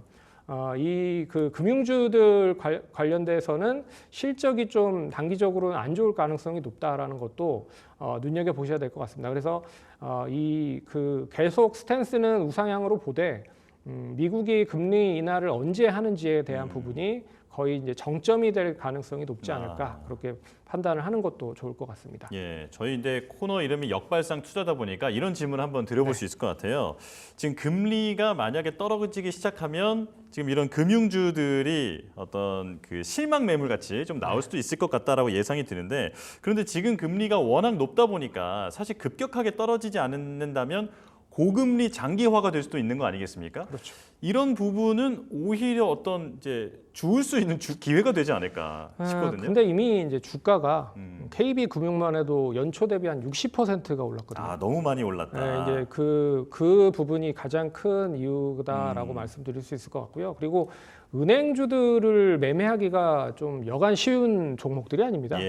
주식 투자를 많이 해보신 분들은 아시겠지만, 그리고 금융 트로이카 3형제 중에 그러니까 은행, 증권, 보험 중에 제일 안 올라가는 종목들이 은행주들이었어요. 되레 보험이라든지 증권주들은 또 탄력적으로 움직이는 경우가 많았어서 이 은행주들이 올라간다라고 하는 거는 저PBR 정책에 대한 이슈도 있겠지만 이 그 미국의 금리 영향이 가장 크지 않을까라고 말씀드릴 수 있을 것 같습니다. 네, 알겠습니다. 자, 그렇다면 이제 가격에 대한 분석을 들어볼게요. 지금 목표 주가가 10만 2천 원으로 상향을 해서 조금 전에 리포트를 봤었는데 이 가격에 대해서는 어떻게 보십니까? 뭐 충분히 달성이 가능한 아. 수치다라고 말씀드릴 수 있을 것 같습니다. 예. 뭐 이유는 뭐 지금 어제의 기준 종가 기준으로 가격을 산정을 PBR을 산정을 해봐도 0.56배 정도 수준밖에 되지 않는다라고 얘기를 하고 있고요. 저 PBR을 먼저 시행을 했었던 일본 증시를 보면 저 PBR 0.56배에서 거의 1배 수준까지는 다 은행, 증권, 보험 관련주들이 올라갔거든요. 네. 그럼 우리나라도 1배 정도 수준까지 올라간다라고 하면 뭐 한 15만 6천 원 정도까지도 올라갈 수 있다. 하지만 기술적으로 봤을 때는 10만 원이 상당히 이제 라운드 피겨라고 해서 가격이 정해져 있는 가격이기 때문에 이 결국에는 기술적으로는 한 10만 원 이상까지는 이 저항세가 좀 차지할 가능성도 높다라고 보고 있어서 이 1차적으로는 10만 원 정도까지는 뭐 보셔도 되지 않을까 그렇게 말씀드리겠습니다. 네, 자 지금 KB금융이 한 8만 5천 원 정도 오늘도 빨간불을 켜고 있는데 10만 원 정도, 10만 2천 원 정도까지는 충분히 갈 수 있을 것 같다 이렇게 팀장님께서 말씀해 주셨습니다. 자 그럼 두 번째 리포트 바로 열어보겠습니다. 자 이번엔 파크 시스템스를 가지고 오셨는데요. 산업용, 연구용, 원자 현미경 개발 및 생산 그리고 전공정에 이어서 후공정의 수요 증가의 수혜주일 것 같다. 그리고 작년에 수주액이 1,500억을 넘을 것으로 보이고 고객사 EUV 투자, 신규 수주 기대. 자, CTT 리서치인데 목표가는 제시를 하지 않았습니다. 네. 자, 그런데 이게 지금 반도체 관련해서 좀 여쭤볼 수 있는 게 많을 것 같거든요. 그렇죠. 자, 일단 삼성전자의 잠정 실적이 내일 나오지 않습니까? 내일 나옵니다. 네, 자 그렇다면 반도체 업계 지금 분위기 한번 짚어주실까요? 반도체 업체 분위기는 지난번에서도 얘기해드렸지만 이제 HBM을 어느 정도 시점에서 수주를 하는지가 제일 관건일 것 같아요. 네. 그리고 마이크론 테크놀로지가 2분기 실적을 발표를 했기 때문에 거기에 있어서의 시그널이 이제 삼성전자 쪽으로 이어지는지를 잘 눈여겨 보셔야 될 것 같습니다. 뭐 첫 번째는 HBM이 하반기에 3분기 이제 이번 분기에 삼성이 본격적으로 HBM 수주를 한다라고 하는 부분에서 어느 정도 방향성, 어느 정도 확률까지 이제 도달했는지에 대한 부분을 보셔야 될 것 같고요. 그리고 이제 HBM이 많이 사용이 되면서 이 D램 쪽과 낸드 쪽 관련된 부분도 상당히 좀 긍정적인 부분입니다. 그래서 레거시 쪽 관련된 부분과 메모리 쪽 관련된 부분도 얼마만큼 좀 많이 올라오는지도 눈여겨 보셔야 될 것 같고요. 예. 그리고 파운드리가 얼마만큼 호전되고 있는지도 눈여겨 보셔야 될 것 같습니다. 파운드리가 계속 적자를 기록을 하고 있어서 이게 이제 낙폭을 얼마만큼 많이 줄이는지와 그리고 하반기에 있을 이제 스마트폰 이벤트와 그리고 가전 관련돼서도 얼마만큼 이슈가 되는지 그런 부분을 보셔야 될 것 같은데 최근 이제 반도체 관련주들을 종합해서 보시면 HBM 관련주들 장비 쪽의 종목들이 많이 상승을 했었던 부분이에요. 근데 최근 들어서 이 관련주들이 많이 하락을 했습니다. 그래서 가격 매력이 어느 정도 있는 상황이지만 그래도 지금 시점에서 그러면 HBM 많이 떨어지는 HBM 관련주들을 사겠냐라고 하는 것보다는 이제 D램 쪽과 낸드 쪽 관련된 레거시 반도체를 본격적으로 양산을 해야 되거든요. 그런 부분에서 어떻게 보면 소재 쪽 관련된 종목들이 오늘도 뭐 관련된 종목들 보시면 소재 쪽 관련된 종목들이 나름 선방을 하고 있거든요. 뭐 솔브레인이라든지 ENF 테크놀로지, 뭐 한솔케미칼 이런 종목들이 이제 바닥권에서 올라오고 있기 때문에 되레 고점에서 많이 떨어진 종목들도 뭐 나름 어느 정도 시간이 지나면 좋은 흐름으로 전개될 수 있지만 이제 양산이 되고 있는 시점에서 이 소재 쪽 관련된 종목도 눈여겨 보시면 좋은 그런 타이밍이 되지 않을까 그렇게 말씀드리겠습니다. 네, 자 마이크론의 실적 발표 이후에 잠시 시장이 좀 술렁였던 그 분위기가 있었는데 그게 내일 삼성전자의 잠정 실적 발표 이후에도 이어질지 그 분위기의 변화를 잘 감지해야 된다고 말씀해 주셨는데요. 자 그렇다면 리포트 보면서 이 파크 시스템스 이야기 좀 들어보겠습니다. 예, 파크 시스템즈 투자 포인트가 한 3가지로 요약이 되어 있는 것 같아요. 그래서 전공정에 이어 후공정에서도 수요가 증가가 된다라고 얘기가 나오고 있는데 예.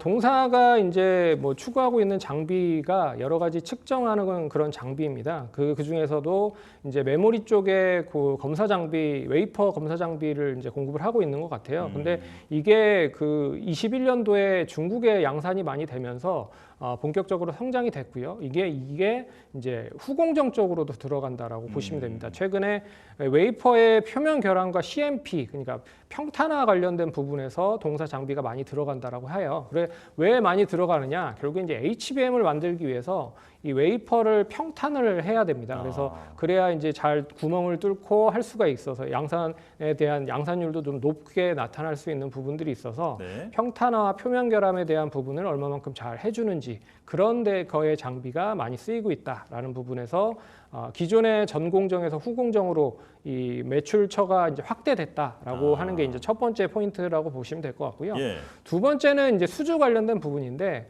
5월 중순 수주 잔고가 약 870억입니다. 근데 동사에 대한 수주는 하반기 때 주로 많이 이어지는 경우가 많아요. 왜 그러냐면 밀어놨던 그런 장비에 대한 수주를 하반기 때 수주를 많이 해서 이 매출로 인식을 하는 경우가 많아서 그래서 올해 하반기까지에 대한 부분을 본다라고 하면 작년만큼 1,500억 이상의 수주는 뭐 충분히 달성을 할 수 있다라고 얘기가 나오고 있고 거기에 이제 산업용 그 원자 현미경에 대한 수주가 계속적으로 확대되고 있다라는 것도 결국에는 이 GPM 그 이제 성장률 관련된 부분의 마진이 70% 이상 높기 때문에 이 마진율이 높아지면 이 뭐 수익성적인 부분에서도 좋아진다라고 말씀드릴 수 있는 부분이고요. 예. 마지막으로 이제 EUV 펠리클이 도입이 된다라고 하는 부분입니다. 이제 펠리클이 뭐냐면 이 웨이퍼에 포토마스크라는 걸 쌓아요. 그런 네. 다음에 빛을 이렇게 쬐면 전자 회로도가 이렇게 만들어집니다. 노광을 하는 네, 건가요? 그렇죠. 예. 전자 회로도가 만들어져서 그 회로도를 가지고 이제 반도체를 만든다라고 보시면 되는데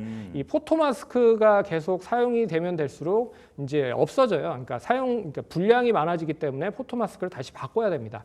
그런 부분에서 포토마스크를 잘 내구성이 높게끔 해줄 수 있는 게 이제 펠리클이라고 보시면 될 것 같아요. 근데 이제 메모리 쪽 관련된 펠리클이 많이 사용이 됐는데 이제 EUV 쪽, 그 노광 쪽에 파운드리 쪽 관련된 부분이 이제 추가가 되려고 준비를 하고 있는 상황이라는 거죠. 그래서 EUV 관련돼서 TSMC 쪽에서는 2개 중에 1개가 이미 매출 인식이 됐고 1개는 좀 추가적으로 수주를 받으려고 준비를 하고 있는 부분인 것 같고요. 삼성전자도 이제 신규 수주가 늘어난다라고 하면 이제 전공정, 후공정, 파운드리 쪽까지도 이제 확대가 된다라고 하는 부분으로 볼 수가 있어서 이 반도체 쪽에 대한 역량이 계속적으로 범용화가 커지고 있어서 늘어나고 있다라는 부분으로 해석을 하시면 될 것 같습니다. 네. 이 작년 수주액 1,500억 상회 전망 이거는 이제 작년 수주액이 1,500억이었는데 올해도 이 1,500억 이상은 나올 것 같다. 네, 지금 그런 말씀이시죠. 자, 이렇게 좀 정리를 해보겠고 그렇다면 리포트에는 안 나와 있는 이제 투자 포인트도 좀 짚어주시죠. 이게 동사가 이제 상장 주식 수가 690만 주밖에 되지 않습니다. 네. 그러니까 상장 주식 수가 상당히 적어요. 이 적은 종목들이 주식 가격이 높은 경우가 많습니다. 왜 그러냐면 이제 주식을 뭐 많이 하셨던 분들은 아시겠지만 이 주식 가격이 높아지면 개인이 절대 매매를 할 수가 없죠. 기관과 외국인에 의해 좌지우지가 될 가능성이 높다는 겁니다. 그래서 삼성전자도 300만 원대에 액면 분할을 했고요. SK텔레콤도 역시나 액면 분할을 하면서 개인들이 매매를 할 수 있게끔 주가를 상당히 많이 떨어뜨린 거잖아요. 예. 그런 부분에서 동사도 주식 수가 상당히 적은 대신에 주식 가격은 높다. 그런 부분에서 외국인과 기관의 핸들링이 상당히 많이 되고 있지만 특히나 이런 주가가 이제 주식 수가 적은 회사들은 거래량이 언제끔 많이 터지는지가 중요해요. 왜 그러냐면 거래량이 이 매매를 상승 쪽이나 하락 쪽으로 만들 수 있는 바로미터라고 좀 볼 수 있는 거죠. 그런데 최근에 거래량이 많이 증가가 되고 있어서 이 부분에서 어떠한 방향성을 좀 정해지는 우상향이든 우하향이든 정해지는 그런 시점이 되는 시점이 아닌가라고 말씀드릴 수 있을 것 같고요. 그리고 이제 임직원들의 주식 매도가 뭐 단기적으로 좀 나오고 있는 부분들이지만 그렇게 뭐 비중 자체가 크진 않습니다. 뭐 합쳐서 뭐 한 2,500주 정도 되는 부분들이라 그렇게 주식 수가 크진 않다라고 하는 부분은 큰 영향을 의미는 없다라고 말씀드릴 수 있을 것 같고요. 뭐 그런 부분에서 이제 원자현미경 관련돼서는 글로벌 1위 업체예요. 산업용은 1위, 그리고 연구용은 2위 업체이기 때문에 그런 이제 기술을 바탕으로 집약 사업을 진행을 하고 있다라는 것만 보더라도 실적이 연구용에서 산업용으로 계속 넓어지고 있다라는 것은 좀 긍정적인 부분으로 보셔야 될 것 같습니다. 예. 자, 그렇다면 이제 가격이 궁금한데 조금 전에 저희가 주가를 확인해 봤습니다만 거의 20만 원 다 와 있거든요. 네. 자, 조금 전에 그 리포트에서는 가격은 제시가 안 되어 있었습니다. 네. 얼마 정도까지 갈 수 있다고 보십니까? 올해 이제 예상 실적을 뭐 평가를 해서 어제 가격으로 기준을 비교를 해보면 예. 38배 수준이에요. 예, 38배 수준, PER? 예, 네. PER 38배 수준이기 때문에 상당히 높습니다. 하지만 이제 글로벌 경쟁력이 있죠. 글로벌 산업용 원자협미경 1위 업체이기 때문에 평가를 좀 높게 평가를 해줄 수 있다라고 말씀드릴 수 있을 것 같고 내년도 또 실적이 엄청나게 좀 증가할 가능성이 높다라고 말씀드릴 수 있을 것 같아서 내년 거를 미리 앞당겨서 이제 PER을 38배 그대로 이제 적용을 하면 24만 원까지는 갈 수 있다. 24만 원. 근데 네. 단기적으로 기술적인 부분에서는 한 21만 원 정도까지는 1차 목표가로 두시면 좋을 것 같습니다. 네. 자, 조금 장기적으로는 24만 원, 그리고 단기적으로 기술적으로는 21만 원 정도까지는 볼 수 있을 것 같다. 이렇게 정리를 해보겠습니다. 자, KB증권, 파크시스템스 두 가지 알아봤는데요. 손창현 팀장과 여기서 인사 나누겠습니다. 고맙습니다. 네.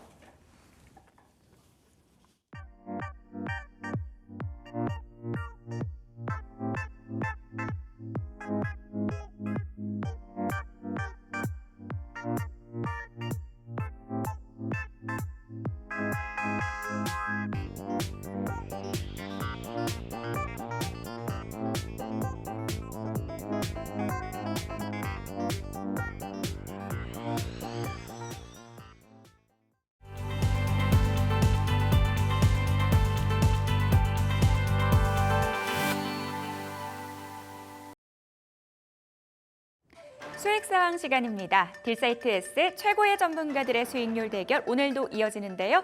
여러분들의 수익률을 끌어올릴 수 있는 종목 만나보도록 하겠습니다. 자, 오늘은요 강호진 전문가 연결해서 종목 이야기 들어볼게요. 전문가님 안녕하세요. 네, 안녕하세요. 네, 오늘의 종목 공개해 주시죠. 네, 오늘 공개해드릴 종목은 바로 우양이라는 종목입니다. 그래서 지난해부터 시작해서 지금 불닭볶음면이 계속적인 인기를 얻고 있고 그로 인해서 실적이 급증하게 되면서 삼양식품이 굉장히 강한 상승세를 좀 보였었는데 이제 그 이후로부터 지금 K푸드 관련주들, 그러니까 식료품 관련주들이 동반 상승을 좀 보여주기도 했었습니다. 그런데 최근 들어서 이 종목들, K푸드 관련된 종목들이 전반적으로 조정을 좀 보여주고 있는데 지금 조정을 보이는 구간에서 우리는 눌림목 매매가 좀 가능하다라고 생각을 해서 제가 이 종목을 오늘 선정을 하게 됐고 사실상 지난해부터 계속적으로 이 K푸드에 대한 인기가 좀 이어지고 있고 특히 올해 이 K푸드가 또 다시 한번 시장에서 좀 부각이 됐었던 부분인데 이 우양 같은 경우에는 이전에도 이 한국식 핫도그로 굉장히 좀 유명했었던 그런 종목 중에 하나입니다. 그런데 지금 핫도그 같은 경우에도 계속적으로 판매가 지금 잘 이루어지고 있는 상황이고 이미 초도 물량 다 완판이 되어 있는 상태입니다. 그리고 올해 하반기에도 계속해서 이 코스트코를 통해서 수출이 이루어지고 또 판매가 계속적으로 달달이 이어진다라고 좀 생각을 하시면 될 것 같습니다. 그래서 이전에는 식료품 관련주들이 내수주에 그쳤지만 이제는 해외 수출주로 좀 변형이 되는 그런 부분이 있기 때문에 본격적으로 이런 주가 레벨업이 이루어지고 있다 이렇게 좀 생각을 해주시면 될 것 같습니다. 자 이제 그뿐만이 아니라 올해 또 유행했었던 게 있었죠. 특히 북미 시장에서 굉장히 큰 인기를 끌고 있는 이 김밥인데 이제 올해 하반기부터 이 우양이 냉동김밥 본격적으로 이제 판매를 시작할 거라고 좀 보시면 될 것 같은데 그래서 지금 냉동김밥의 수출 금액만 보더라도 전년 대비해서 500%가 넘게 증가하는 그런 부분으로 볼 수가 있습니다. 그래서 이 우양 같은 경우에도 마찬가지로 지금 특히 이 냉동김밥 관련해서는 국내 2위의 기업으로 지금 자리를 잡았기 때문에 이 김밥이 계속해서 해외에서 인기를 끌면 끌수록 우양이 같이 수혜를 본다 이렇게 생각을 해주시면 될 것 같습니다. 그래서 핫도그와 냉동김밥을 통해서 본격적인 매출 성장세가 좀 이루어질 것이다 이렇게 좀 봐주시면 될 것 같습니다. 그래서 올해 같은 경우에도 이제 매출액과 영업이익 모두 큰 성장을 좀 보여줄 거라고 좀 예상을 하고 있는데 잠깐 실적을 한번 보여드리도록 하겠습니다. 잠깐 실적을 한번 보여드리면 지금 매출액이 이전에는 뭐 1,000억대에서 지금 1,900억대까지 성장을 했었던 모습을 볼 수가 있는데 이제 올해 같은 경우에는 2,150억으로 이제 전년 대비해서 대략적으로 한 13%, 매출액은 그렇게 크게 증가하진 않습니다. 매출액은 전년 대비해서 13%가 증가하는데 영업이익 같은 경우엔 잘 나왔을 때 60억에서 65억, 그러다가 21년도부터 23년도까지는 되게 저조했습니다. 그래서 작년에는 13억을 기록했는데 올해에는 100억, 매출액 100억, 영업이익을 100억을 기록을 하게 되면서 대략적으로 670%의 성장을 보일 것으로 예상이 되고 있습니다. 그래서 이런 것처럼 지금 해외 수출을 통해서 본격적인 이런 실적 성장세가 나타난다. 그래서 하반기로부터 본격적이게 이제 판매가 되는 거기 때문에 이게 내년까지도 계속적으로 이어질 것이라고 좀 보고 있습니다. 그래서 그 부분 참고하시면 될 것 같고, 게다가 이제 후발주자임에도 불구하고 계속적인 투자를 통해서 캐파를 확대하고 있기 때문에 당분간은 이 K푸드에 대한 쇼티지가 이루어지고 있는 만큼 계속적인 성장세를 한번 기대를 해볼 수가 있습니다. 그래서 이런 모멘텀을 가지고 있다라고 좀 보시면 되겠고, 자, 일단 추가적으로 차트를 한번 보면서 안내를 드려보도록 하겠습니다. 자, 우양 같은 경우에도 지금 4,000원 부근에서 12,000원 구간까지 오르게 되면서 굉장히 큰 상승세를 좀 보였습니다. 그래서 3배가 넘는 상승세, 단기적으로 3배가 넘는 상승세를 보였는데 그 이후에 지금 K푸드 관련주들이 전반적인 조정을 보이게 되면서 지금 12,000원에서 7,000원대, 7,000원 중반대까지 밀려있는 모습을 확인할 수가 있습니다. 그래서 이런 것처럼 지금 단기적으로도 조정폭 자체도 컸기 때문에 단기간 낙폭 과대 구간에서 우리가 공략을 한번 해보자, 이렇게 좀 말씀을 드릴 수가 있겠습니다. 자, 그래서 일단은 매수가를 좀 잡아보자면 추가적인 조정을 좀 감안을 해서 이전에 한번 이 바닥을 다졌었던 횡보를 만들어 갔었던 가격대인 7,000원에서 7,300원 정도로 매수가를 잡아주시면 되겠고요. 그다음에 이제 목표가 같은 경우에는 이제 단기적으로 좀 저항을 좀 받을 수 있는 가격대인 8,230원 정도로 잡아주시면 됩니다. 그게 이제 단기 이평선 상단, 그리고 이전에 장대 양봉이 만들었었던 이 절반 수준에 해당한다라고 좀 보시면 되겠고, 이제 손절가 같은 경우에는 이번 하단에 이 갭 구간이 형성이 됐었던 이전 시세 초입 구간을 보시게 되면 이 갭이 만들어졌는데 이때 거래량이 가장 많이 발생을 했었거든요. 그래서 좀 중요한 가격대라고 좀 보여지기 때문에 갭을 채우는 모습이 나타난다라고 한다면 손절을 한다. 그래서 이 갭 구간 저점 구간인 6,300원 정도로 손절가 잡아주시면 되겠습니다. 네, 강호진 전문가와는 여기서 인사 나누겠습니다. 오늘 도움 말씀 감사합니다. 감사합니다. 네, 우양의 투자 포인트 한번 정리를 해볼까요? K푸드 관련주를 선정을 해주셨습니다. 미국에서 냉동김밥이 상당히 인기다라는 부분 많은 분들이 알고 계실 것 같아요. 수출 증가로 인한 실적 개선 기대감에 대해서 언급을 해주셨고요. 눌림목 구간에 좀 공략을 하자라고 말씀을 해주셨습니다. 가격 전략도 확인을 해볼까요? 목표가 8,230원, 손절가 6,300원 잡고 대응해 보도록 하겠습니다. 자, 다음 전문가 바로 연결해 보도록 하죠. 이주영 전문가 연결합니다. 전문가님 안녕하세요. 네, 안녕하세요. 네, 오늘의 종목 어떤 종목인가요? 네, 오늘 종목은 국내 전구체 1위 기업 에코프로 모티를 관심 종목으로 제시해 드리도록 할 텐데요. 지금 이제 2차 전지는 빈집 수급이다 이렇게 불릴 만큼 주가도 좀 많이 하락을 했고요.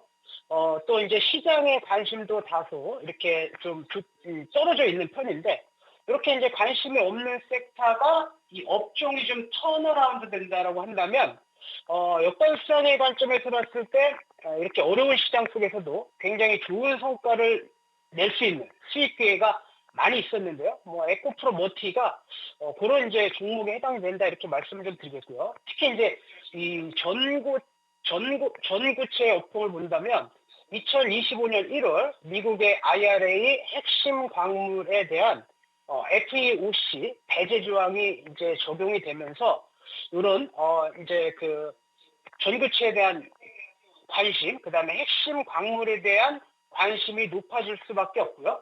또 전구체 같은 경우에는 이제 배터리 원가의 30%, 그다음에 양극재 원가의 70%를 차지하고 있는 상황이고요.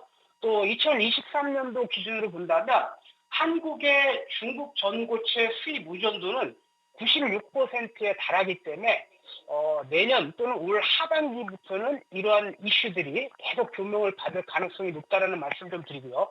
또 이제 증권사 리서치 기준으로 본다면 2025년부터 2030년까지 북미 전고체 수급 예상 범위 대비해서 마이너스 56%, 그러니까 56%가 부족한 상황이기 때문에 업황 전체는 올해를 저점으로 해서 내년부터 본격적으로 좀 좋아질 가능성이 높은 국면이다라고 좀 보시면 될 것 같고요.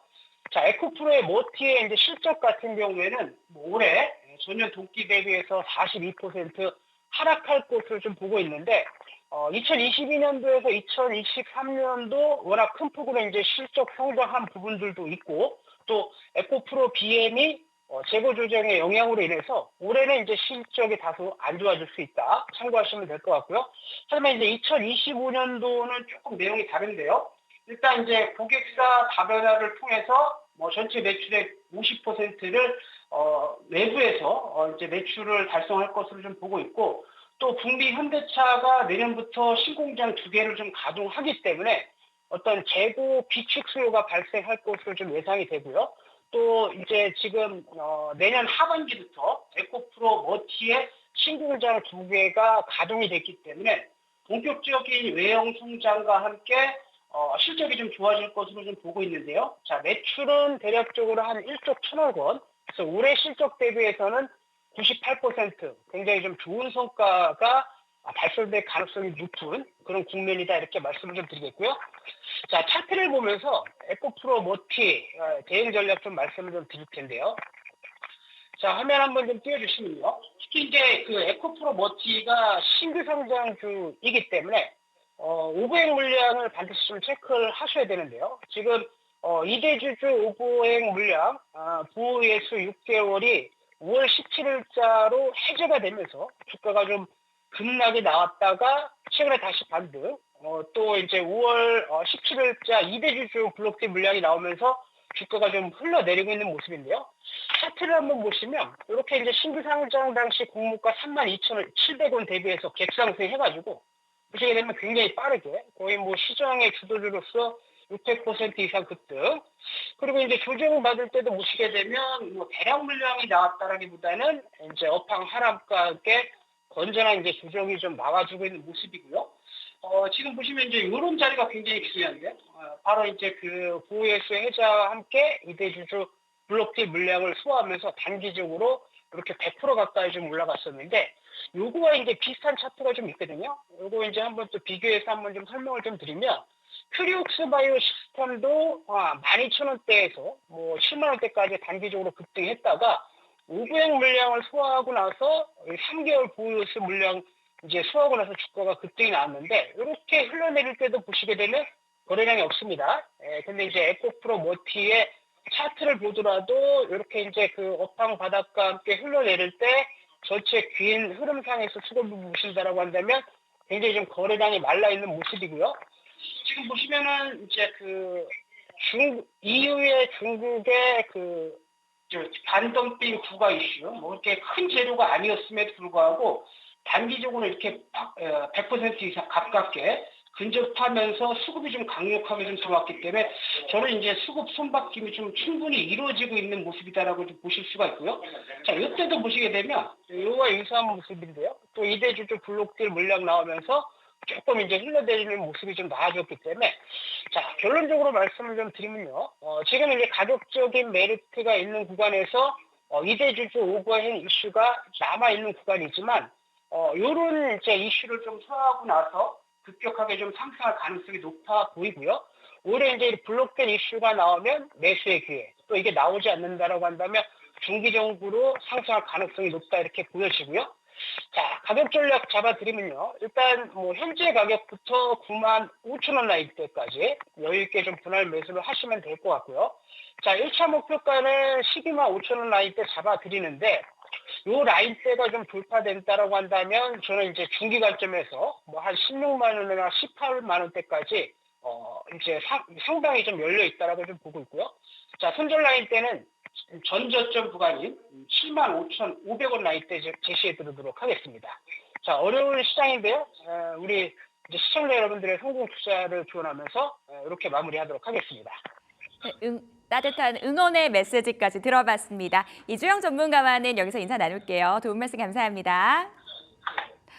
네, 이주영 전문가의 종목 간단하게 좀 정리를 해보도록 하겠습니다. 내년부터 본격적으로 외형 성장, 실적 개선 기대된다라는 부분 말씀을 해주셨고요. 가격 전략 다시 한번 확인해 보시기 바라겠습니다. 자, 딜사이트에서 최고의 전문가들의 수익률 대결 내일도 계속됩니다. 지금까지 수익사왕이었습니다.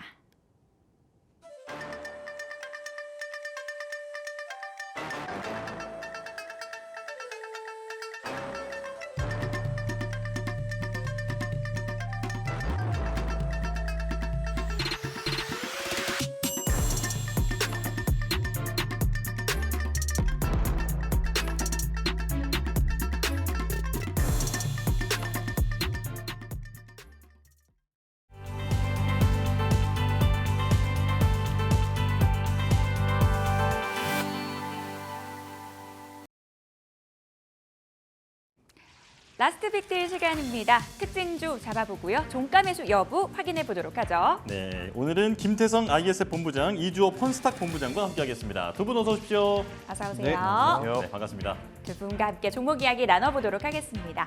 자, 오늘은 하이로닉 얘기부터 나눠보도록 하겠습니다. 하이로닉 하면 여성분들은 더블로 만든 회사라고 하면 다들 잘 아실 것 같습니다. 조진영 에코는 혹시 더블로 해봤어요? 아니요, 전 그게 뭔지 모르겠는데요. 아, 그래요? 레이저 리프팅의 일종입니다. 저는 해봤거든요. 아, 네네. 아무튼 이 실크로 미국 승인 소식과 함께 급등이 나왔습니다. 이 종목에 대해서 어떻게 보시는지 궁금합니다. 두 분의 의견 들어볼게요. 두 분 두 분 다 다 매수. 매수. 김태성 본부장님 네. 의견 들어볼게요.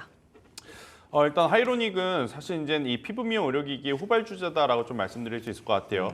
일단 클래시스와 비올 이러한 기업들 대비 그동안에 오르지 못한 이유가 이제 명확하죠. 일단 그들 같은 경우에는 북미 시장 혹은 이제 유럽 시장의 매출 비중이 굉장히 많았던 상황 속에 하이로닉 같은 경우에는 뭐 예를 들어 보면 화장품주들 안에서 코스메카 코리아라든지 잉그로드랩은 굉장히 잘 갔지만 반대로 LG생활건강, 아모레퍼시픽 중국 매출 비중이 높다고 많이 못 갔지 않습니까? 이 하이로닉도 마찬가지였습니다. 중국 매출 빈도가 굉장히 높았었기 때문에 다른 피부 미용 의료기기보다는 굉장히 좋지 못한 흐름을 보냈었던 과거의 모습. 하지만 이제 올해 이제 1분기에 남미 쪽의 매출이 이제 늘어나고 있음을 한 번 더 체크를 했고 또 이번에 이제 새로운 뉴스를 통해서 미국 시장에도 이 매출이 계속해서 늘어날 수 있겠구나. 그러면 기존에 가지고 있던 리스크 위험 요소인 중국 시장에서의 이제 의존도가 조금은 내려갈 수 있겠다라고 이제 시장에서는 판단을 하는 것 같고요. 뭐 클래시스와 같은 기업들이 정말 좋은 모습을 보인 반면에 하이로닉 같은 경우에는 이제 막 출발하는 시점이라서 저는 지금의 구간에서의 종가 베팅은 굉장히 매력적인 가격적인 메리트도 있다라는 의견 드리도록 하겠습니다. 네, 자, 중국 의존도가 낮아지고 남미 쪽에서의 매출이 잡히기 시작했다. 그래서 앞으로 전망도 좀 좋아 보인다. 하이로닉 이렇게 정리를 해보겠고요. 자, 다음은 이오테크닉스를 여쭤보겠습니다. 바로 뭐 긴 말 필요 없이 의견부터 여쭤볼게요. 자, 두 분 어떻게 하시겠습니까?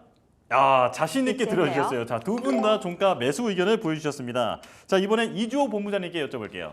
네, 일단 지금 뭐 이슈가 많은데 삼성전자에서 그 HBM 엔비디아 콜테스트 통과를 했냐 안 했냐에 대해서 오늘 이슈가 많이 있었습니다. 네. 어쨌든 그게 확정이 안 난 상태이긴 하지만 앞으로 어쨌든 긍정적인 뭐 가능성이 열려 있다 이런 얘기들이 나오고 있기 때문에 오늘 사실 삼성전자가 급등하면서 이오테크닉스도 같이 올라왔다 이렇게 보시면 될 것 같고요. 이오테크닉스 같은 경우는 대표적인 삼성전자 밸류체인을 가지고 있는 HBM 관련주로 분류가 되고 있습니다. 사실 실적 모멘텀에 대한 그런 부족함 이런 것들 때문에 사실 주가 조정을 많이 받았고요. 특히나 이제 SK하이닉스가 부각이 되면서 대표적으로 삼성 밸류체인을 가지고 있는 이 기업 같은 경우는 좀 조정을 많이 받았는데 오늘 이 거래량이 나오면서 상승한 것에 저는 의미가 있다라고 저는 생각을 네. 하고 있고요.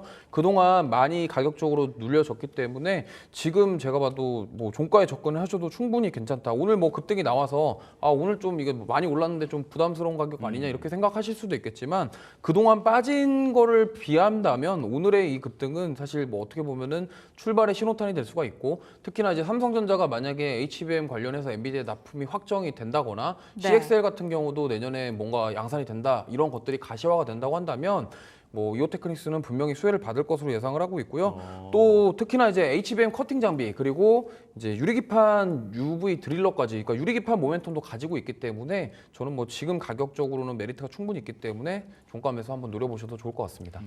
여러 가지 호재가 많은 상황에서 가격 매력 돋보이는 구간이다라고 정리해 보도록 하겠습니다.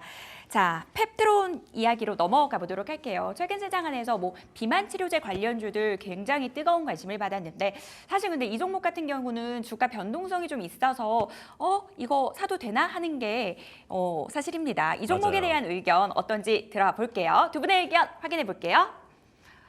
여기선 이번에는 갈렸네요. 갈렸습니다. 김봉 부장님 의견부터 네. 들어볼게요.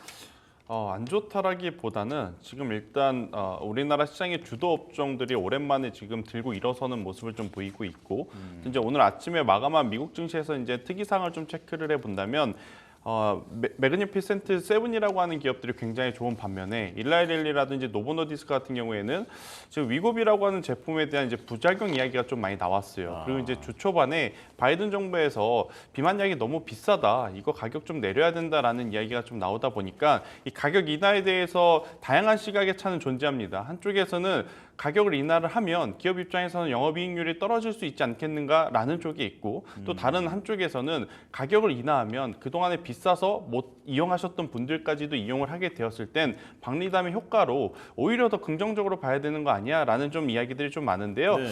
만약 주가의 위치가 낮은 위치에 있었다면 저도 종가 베팅 이야기를 좀 드렸었을 것 같아요. 그런데 지난주부터 이번 주까지 조정 없이 지금 올라온 상황에서의 변동성이 좀 나올 수 있는 이슈들이 좀 부각되고 있어서 저는 오늘은 잠시 좀 쉬어가는 게 맞지 않겠는가라는 개인적인 의견을 드려보도록 하겠습니다. 예. 바로 이어서 이주호 본부장님 의견도 들어볼게요. 저는 일단 뭐 좀 반대로 역발상으로 좀 접근해 보면 네. 사실 그동안 뭐 삼양식품도 그렇고요. 뭐 여러 가지 종목군들 보시면은 가는 종목군들이 계속 갔습니다. 그러니까 지금 어쨌든 뭐 지금 뭐 많이 올랐지만 그래도 충분히 추가 상승 여력이 저는 있다라고 생각을 하고 있고요. 이렇게 물 들어왔을 때 노를 저어야 된다 이러한 마음으로 좀 접근을 해본다고 한다면 사실 중장기적으로 보시는 분들 같은 경우는 조정 시 매수 관점으로 접근하는 게 맞지만 어쨌든 좀 단기적으로 트레이딩 관점으로 접근하시는 분들은 지금 종가로 베팅을 하셔서 만약에 내일 뭐 시세가 좀 나올 때 좀 짧게 수익 실현할 수 있는 기회가 되지 않을까 이런 생각으로 매수 의견 드려봤습니다. 예. 많이 올랐다. 하지만 물 들어올 때 노 저어야 한다. 이 두 의견이 이제 부딪혔습니다. 자, 펩트론에 대한 얘기 들어봤고요. 자, 다음은 삼성전기입니다. 당연히 많은 분들이 관심 갖고 있는 종목인데 바로 의견부터 여쭤보겠습니다. 자, 두 분 종가 매수 하시겠습니까? 자, 이번에도 일치를 했습니다. 자, 먼저도 들고 계셨어요, 이주호 본부장님은. 자, 이주호 본부장님 한번 의견 들어볼게요. 네, 일단 뭐 삼성전기 같은 경우는 워낙 지금 뭐 사실 무거워서 좀 움직임이 더딘 종목이기도 합니다. 하지만 최근에 이제 그동안 MLCC 관련해서 기판에 대한 수요에 대한 부분들이 계속 얘기가 나오고 있었는데 특히나 이제 AI 데스크탑 이런 출시로 인해서 앞으로 수요가 증가할 것으로 예상을 하고 있고요. 특히나 이제 AI 서버향, 그다음에 FC BGA 관련 기판 관련돼서 매출이 기대가 되고 있는 상황입니다. 베트남에서 지금 열심히 생산을 하고 있고 앞으로도 생산량을 늘릴 계획이다라고 하고 있고 또 그리고 삼성전자에서 이제 자율주행기가 또 오늘 나왔었어요. 근데 하필 공교롭게도 지금 네. 삼성전기가 이제 하반기 차량용 MLCC 이쪽으로도 지금 고부가품에 대한 매출이 기대되는 상황이기 때문에 3, 4분기 때는 실적이 조금 더 좋아지지 않을까 이렇게 접근을 해보신다고 한다면 지금 기술적으로 봤을 때 계속 돌파하지 못했던 이 16만 원 부근을 오늘 좀 돌파를 해줬거든요. 네. 그리고 윗꼬리가 살짝 달리긴 했지만 그동안 안정적으로 돌파해주지 못했던 자리를 지금 돌파가 나왔기 때문에 이러한 돌파가 나오면서 추가 상승을 한번 기대해 볼 수 있다는 점 참고해 보셨으면 좋겠고요. 아무래도 단기적인 시세를 노리는 것도 좋지만 좀 중장기적으로 끌고 가시는 전략 세워보시는 것도 저는 좋다라고 말씀드리고 싶습니다. 네, 자 16만 원을 넘은 데에서 어떤 중요한 의미를 찾으시는 것 같아요. 자, 김태성 본부장님도 좀 덧붙이실 말씀 있을까요? 뭐 그동안에 많이 못 오른 시가총액 대형주를 찾으라면 저는 네. 일단 1순위가 LG그룹주였고 2순위가 이제 삼성전기와 삼성바이오로직스였는데 LG가 먼저 움직였습니다. 그리고 이제 삼성바이오로직스도 움직이고 있고 저는 삼성전기 또한 일단 충분히 지금의 위치에서라면 지금 베트남 공장에서 생산하고 있는 이 FC BGA가 굉장히 높은 마진율을 지금 남기고 있다라는 이야기가 좀 나오고 있죠.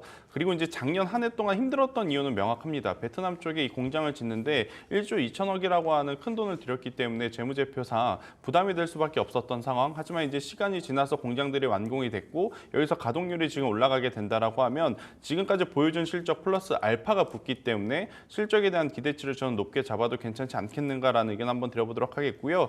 3년 전에 가장 주가의 높은 위치에 있었을 때 갤럭시 시리즈가 참 코로나 이후 소비 회복 심리에 힘입어서 굉장히 많이 팔렸었는데 올해 또 유사한 제품이 있죠. 갤럭시 S24가 AI와 만나면서 굉장히 많이 팔렸기에 모바일 MLCC 그리고 앞서서 이제 대표님께서 이야기하셨던 전장용 MLCC까지 이제 합해서 봤었을 때는 저는 충분히 더 추가적인 상승 탄력 나올 수 있다는 의견 드리도록 하겠습니다. 예. 앞으로 실적 개선 기대감 살아있다라는 부분 말씀을 해주셨고요. 삼성전기 투자 포인트 들어봤습니다. 자, 이제는 SK 이터닉스로 넘어가 보도록 하겠습니다. 종목 이름이 좀 생소한데 하실 분들도 계실 것 같아요. SK D&D가 인적 분할을 하면서 만들어진 기업인데요. 자, 사실 이 종목 같은 경우는 뭐 성장성이 있다라는 얘기 많이 나오고 있지만 변동성이 커서 이 종목도 조금 두렵습니다. 이 종목 의견 들어볼게요. 이번에도 갈렸군요. 갈렸습니다. 이번에도 김 본부장님 의견부터 네. 들어볼게요. 일단 2차 전지가 오르는 이유는 테슬라의 차량 판매 인도량, 여기에 플러스 ESS 에너지 저장 장치에 대한 수요도 늘어나고 있음을 확인했기 때문이다라고 좀 보시면 될 것 같고요. 그걸 우리나라에 가져와서 이제 시장에 대입을 해보면 테슬라의 어떤 수요에 있는 LG 에너지 솔루션을 좀 생각을 해볼 수 있고 이 ESS 에너지 저장 장치도 SK 이터닉스를 통해서 저는 충분히 우리가 기대를 해볼 수 있는 요소가 많다 생각이 듭니다. 일단 시가총액이 현재 5,300억인데 일단 SK 이터닉스가 올해 1분기까지 받은 수주 잔고만 해도 5천억이고 2분기에 추가로 수주 잔고를 합하게 된다면 시가총액보다 더 많은 수주 잔고가 지금 대입이 되기 때문에 충분히 지금의 가격보다는 더 올라갈 수 있는 명분이 있다라 생각이 들고 있고요. 뭐 바이든이냐 트럼프냐 이 이야기에 신재생 에너지들이 오락가락하고 있는데 네. 저는 누가 됐든지 간에 지금 전력은 필요하다라고 좀 보시면 SK 이터닉스 저는 충분히 가능하지 않을까라는 의견 드려보도록 하겠습니다. 누가 되더라도 이 전력에 대한 수요는 충분하다라는 부분 말씀을 해주셨습니다. 이주호 본부장님은 X를 들어주셨는데요. 왜 그렇게 생각하시나요? 아까 그 펩트론과 좀 유사한 의견입니다. 왜냐면 오. 지금 약간 시장에서 이제 관심이 빠졌거든요. 그러니까 아. 지금 보시면은 5월 달에 좀 강하게 올라왔다가 그때 이후로 좀 조정을 받았습니다. 그래서 요즘에 시장 트렌드가 뭐 어느샌가 이렇게 돼버렸습니다. 가는 종목들만 계속 간다. 그런 관점에서 봤을 때 물론 가격적인 메리트는 충분히 있고 이제 고체 산화물과 관련된 연료 전지에 관련해서 모멘텀은 충분히 있습니다. 하지만 이러한 부분들 시장에서 지금 좀 소외되어 있는 부분들 그리고 만약에 트럼프가 당선이 된다고 했을 때 그에 대한 후폭풍 왜냐하면 신재생 에너지라던가 IRA 법안 이런 쪽으로 후폭풍이 분명히 올 것이기 때문에 지금 신재생 섹터가 전반적으로 빠지면서 지금 가치 조정을 받고 있다 이렇게 생각을 하고 있어요. 그렇기 때문에 중장기적으로 봤을 때는 충분히 모멘텀이 있지만 근데 만약에 오늘 종가 매수를 한다 그러면 내일 당장 시세를 기대하고 매수한다 봤을 때는 좀 이거보다는 좀 강한 종목군들을 고르는 게 좋지 않을까 싶어서 말씀을 드렸고요. 네. 사실 뭐 모멘텀은 충분합니다. 하지만 지금 뭐 가격적인 메리트 모멘텀 충분한데 지금 뭐 조정을 받으면서 시장에서 약간 소외가 됐다라는 점 참고하셨으면 좋겠고요. 앞으로 수소 연료 전지 이런 부분들에 있어서 AI 데이터 센터 전력 대체안으로 사용되는 데까지 그러한 인프라 구축부터 시작해서 뭐 수소에 대한 운반, 이송 이런 것들까지 다 해결해야 될 문제들이 많이 있기 때문에 이걸 뭐 단기적으로 접근하기보다는 좀 길게 가져가시는 게 더 좋겠다라는 취지로 X를 드렸습니다. 저희가 오늘 시간이 부족할까 봐 엄청 빨리 얘기했는데 그러니까 말이에요. 오히려 시간이 남았습니다. 남은 김에 추가 질문 하나 더 드릴게요. 내일 삼성전자 실적 발표가 되잖아요. 일단 시장에서는 시장 컨센은 영업이익 8조 넘어설 것이다라고 얘기하고 있습니다. 근데 저희 많은 출연자분들이 이것을 훨씬 뛰어넘는 어닝 서프라이즈를 예상한다라는 부분을 언급을 해주셨거든요. 그러면 이번은 누구한테 질문을 드릴까 했는데 김태성 본부장님이 손을 들어주셨네요. 어떻게 보세요? 일단 만약에 앞자리가 9자로 찍히게 된다라고 하면 네. 9조. 네, 9조가 이제 넘어가게 된다면 아마 이제 반도체 IT 기업들 저는 충분히 다시 한번 시세를 낼 가능성이 굉장히 높지 않나라는 생각이 들고 있고 만약에 8조 5천억대 혹은 8조 7천억대 이제 매출이 이제 나온다라고 해도 저는 그동안에 HBM 쪽으로 너무 집중된 수급이 전공정이라든지 소재 쪽으로 좀 분산이 될 가능성도 높다라는 생각이 들어서 일단은 기존의 수익을 좀 크게 내고 있는 HBM 관련주들은 저는 조금은 수익 실현을 하셔야 되지 않을까라는 생각이 들고 있고 오늘 삼성전자가 아니라고는 했지만 시장에서는 삼성전자 편을 지금 들어주고 있는 모습이기 때문에 네. 저는 이쪽에서의 어떤 비중을 유연하게 대응할 수 있는 전략을 미리 오늘 이제 준비를 하셔야 되지 않을까라는 의견을 드려보도록 하겠습니다. 그러면은 이 본부장님도 이 의견에 동의하세요? 이 전공정이나 소재 쪽을 봐야 된다. HBM 쪽보다는? 네, 저도 뭐 동의하고요. 네. 물론 HBM을 안 볼 수는 없습니다. 안 볼 수는 없는데 지금 어쨌든 삼성전자가 그동안 주가가 못 올랐던 이유가 SK하이닉스가 HBM을 지금 지배하고 있기 때문에였거든요. 그렇다 한다면 삼성전자가 이거를 타개하기 위해서 HBM과 그리고 CXL과 그리고 앞으로 뭔가를 더 어떻게 할 것이냐에 대한 부분들 그리고 실적이 잘 나온 부분들까지 더해진다고 한다면 삼성전자 밸류체인을 가진 기업들 오늘 같은 경우도 원익 IPS랑 이제 이오테크닉스가 대표적인 삼성 밸류체인을 가진 기업들인데 그런 기업들이 먼저 반응이 나왔단 말이죠. 그렇기 때문에 시장 참여자들은 이미 삼성이 HBM 통과했다 지금 이렇게 인지를 하고 있다라고 보시면 될 것 같아요. 그러면 그 흐름에 맞춰서 우리가 유연하게 대응할 수 있으면 좋겠고요. 저도 뭐 컨센을 상회할 것으로 나오고 있는데 아까 말씀하신 것처럼 9자까지 가면은 정말 내일 몇 프로 오를지 정말 모를 정도로 많이 오르지 않을까 이렇게 생각하고 있습니다. 내일 뚜껑이 열려봐야겠지만 좀 기대감을 갖고 내일 실적 발표를 앞두게 되네요. 그러니까요. 네, 저희는 또 마감 시보 듣고 돌아오겠습니다.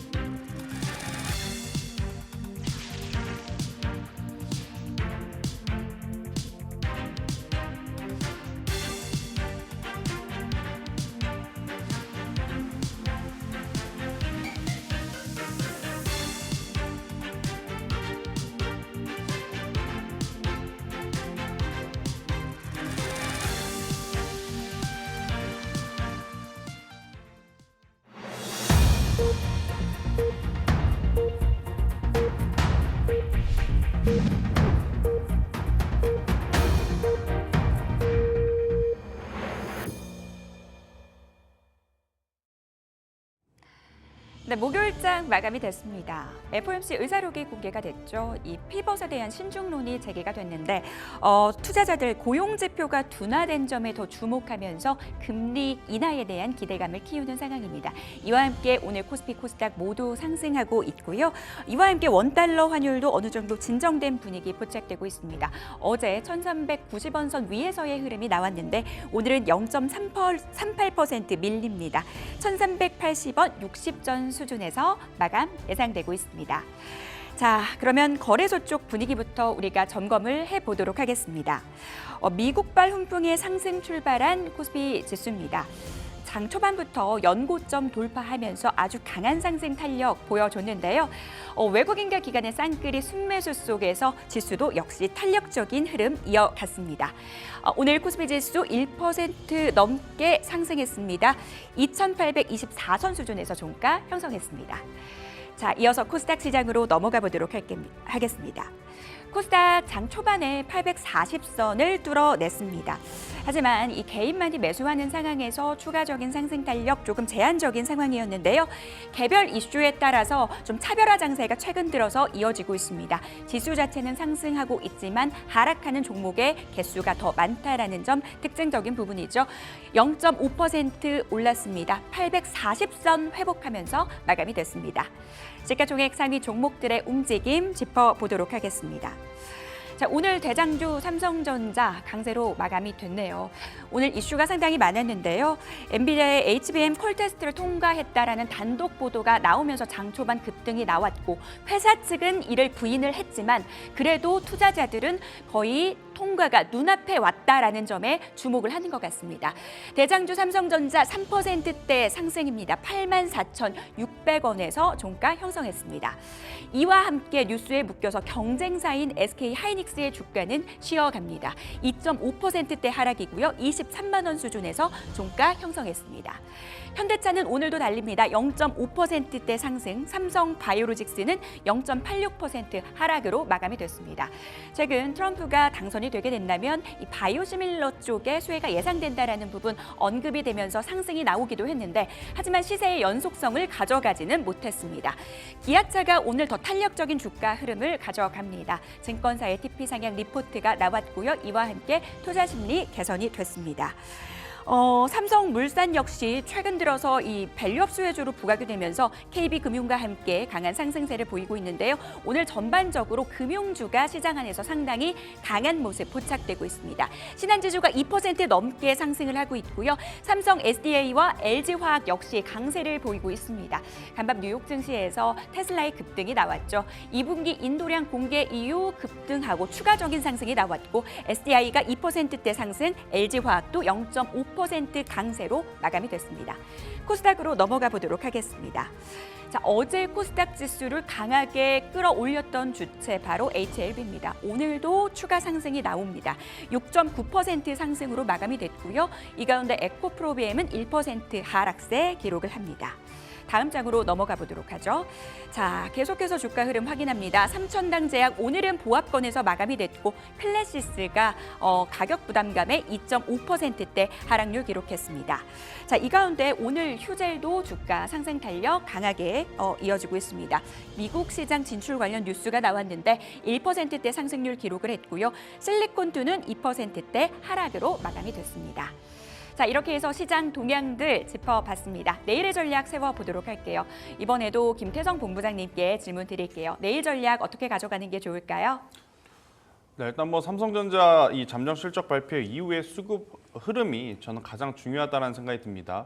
오늘 어떻게 보면 코스피 지수가 1%가 넘게 올랐는데 외국인과 기관이 현물에서 많이 매수를 했다라기보다는 선물에서 좀 플레이를 많이 한 부분이 있어서 굉장히 큰 변동성이 나올 수 있다라는 의견 한번 드려보도록 하겠고요. 코스닥 같은 경우에는 오늘 0.5% 올랐습니다. 뭐 그렇게까지 크게 올랐다라고는 말할 수는 없지만 저는 수급이 더 메말라 있는 상황.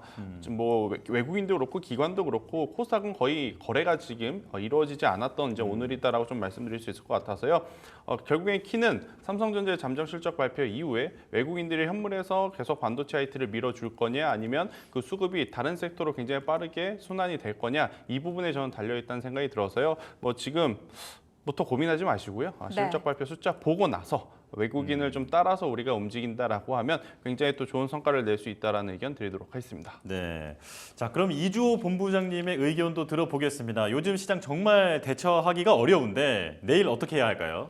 일단 뭐 역시나 삼성전자 잠정 실적이 굉장히 중요하고요. 그리고 또 오늘 저녁에 미국 증시가 휴장입니다. 휴장이고 그렇기 때문에 내일 이 영향을 좀 받을 것이다 보고 있고 오늘 좀 특이한 점은 외국인들이 선물에서 지금 1조 8천억을 순매수했습니다. 그러니까 네. 무슨 말이냐면 이런 상승 쪽에 뭔가를 좀 갈구하고 있다 뭐 이런 생각인 것 같고요. 예. 원달러 환율도 조금 소폭 하락했고요. 그리고 가장 중요한 게 이제 금요일날 고용 지표가 있는데 결국에는 지금 파월 의장이 약간 비둘기적인 발언을 했습니다만 이제 9월에 금리 인하는 약간 선을 그은 상황이에요. 그러면 시장 참여자들은 지금 고용이 약간 둔화되면서 9월에 금리 인하하지 않겠냐인데 만약에 고용이 둔화가 안 되고 만약에 오히려 잘 나오게 된다고 한다면 네. 이게 또 금요일 날 그게 변수가 될 수가 있거든요. 그렇기 때문에 고용 지표를 경계하는 어쨌든 상승에 대한 단기 차익 매물들이 출현할 수 있다라는 점을 참고하셨으면 좋겠고요. 약간 좀 고점에서 따라 들어가시는 그런 전략을 세우시다가 오히려 당할 수가 있다라는 점, 윗꼬리에 당할 수 있다라는 점을 참고하시면서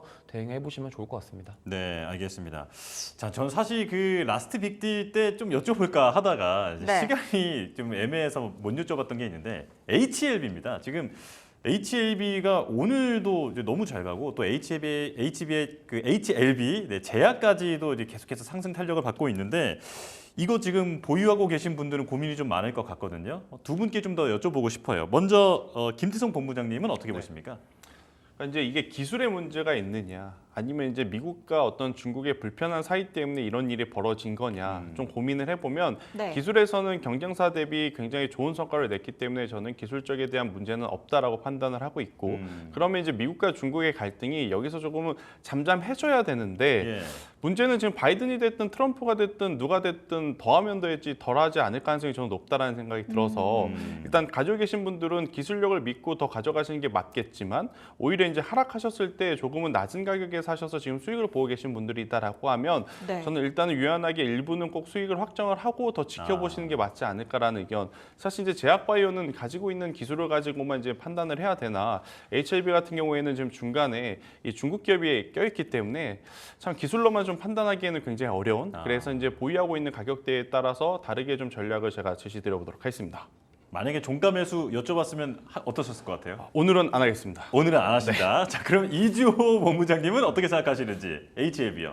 저는 사실 이 그동안 과거에 주가가 올랐던 이유가 신약 모멘텀 단 하나였거든요. 네. 근데 알테오젠이랑은 느낌이 좀 다릅니다. 알테오젠은 SC 그 플랫폼에 의해서 기술 이전과 관련된 그런 것들이 있기 때문에 지금 주가가 안 빠지고 계속 가고 있는 건데 HLB는 그거랑 좀 결이 달라요. 그렇기 때문에 과거에 우리가 신라젠이랑 셀트리온 때도 신라젠 같은 경우도 우리가 항암 신약에 대한 기대감 모멘텀으로 갔다가 주가가 좀 안 좋은 결과가 만들어졌듯이 HLB도 그럴 가능성이 없다고는 말할 수 없다라는 점, 그러한 부분들이 있다. 단지 지금 실적의 모멘텀, 기술 이전 이런 것들이 아니라 오로지 신약 모멘텀 하나로 지금 바라보고 있는 게 HLB이기 때문에 네. 이러한 것에 대한 위험성을 어느 정도는 인지를 하시면서 투자를 하시는 게 좋겠다라는 좀 말씀을 드리고 싶습니다. 같은 지나치게. 질문을 좀 한번 맞아요. 드려봐야 될 것 같아요.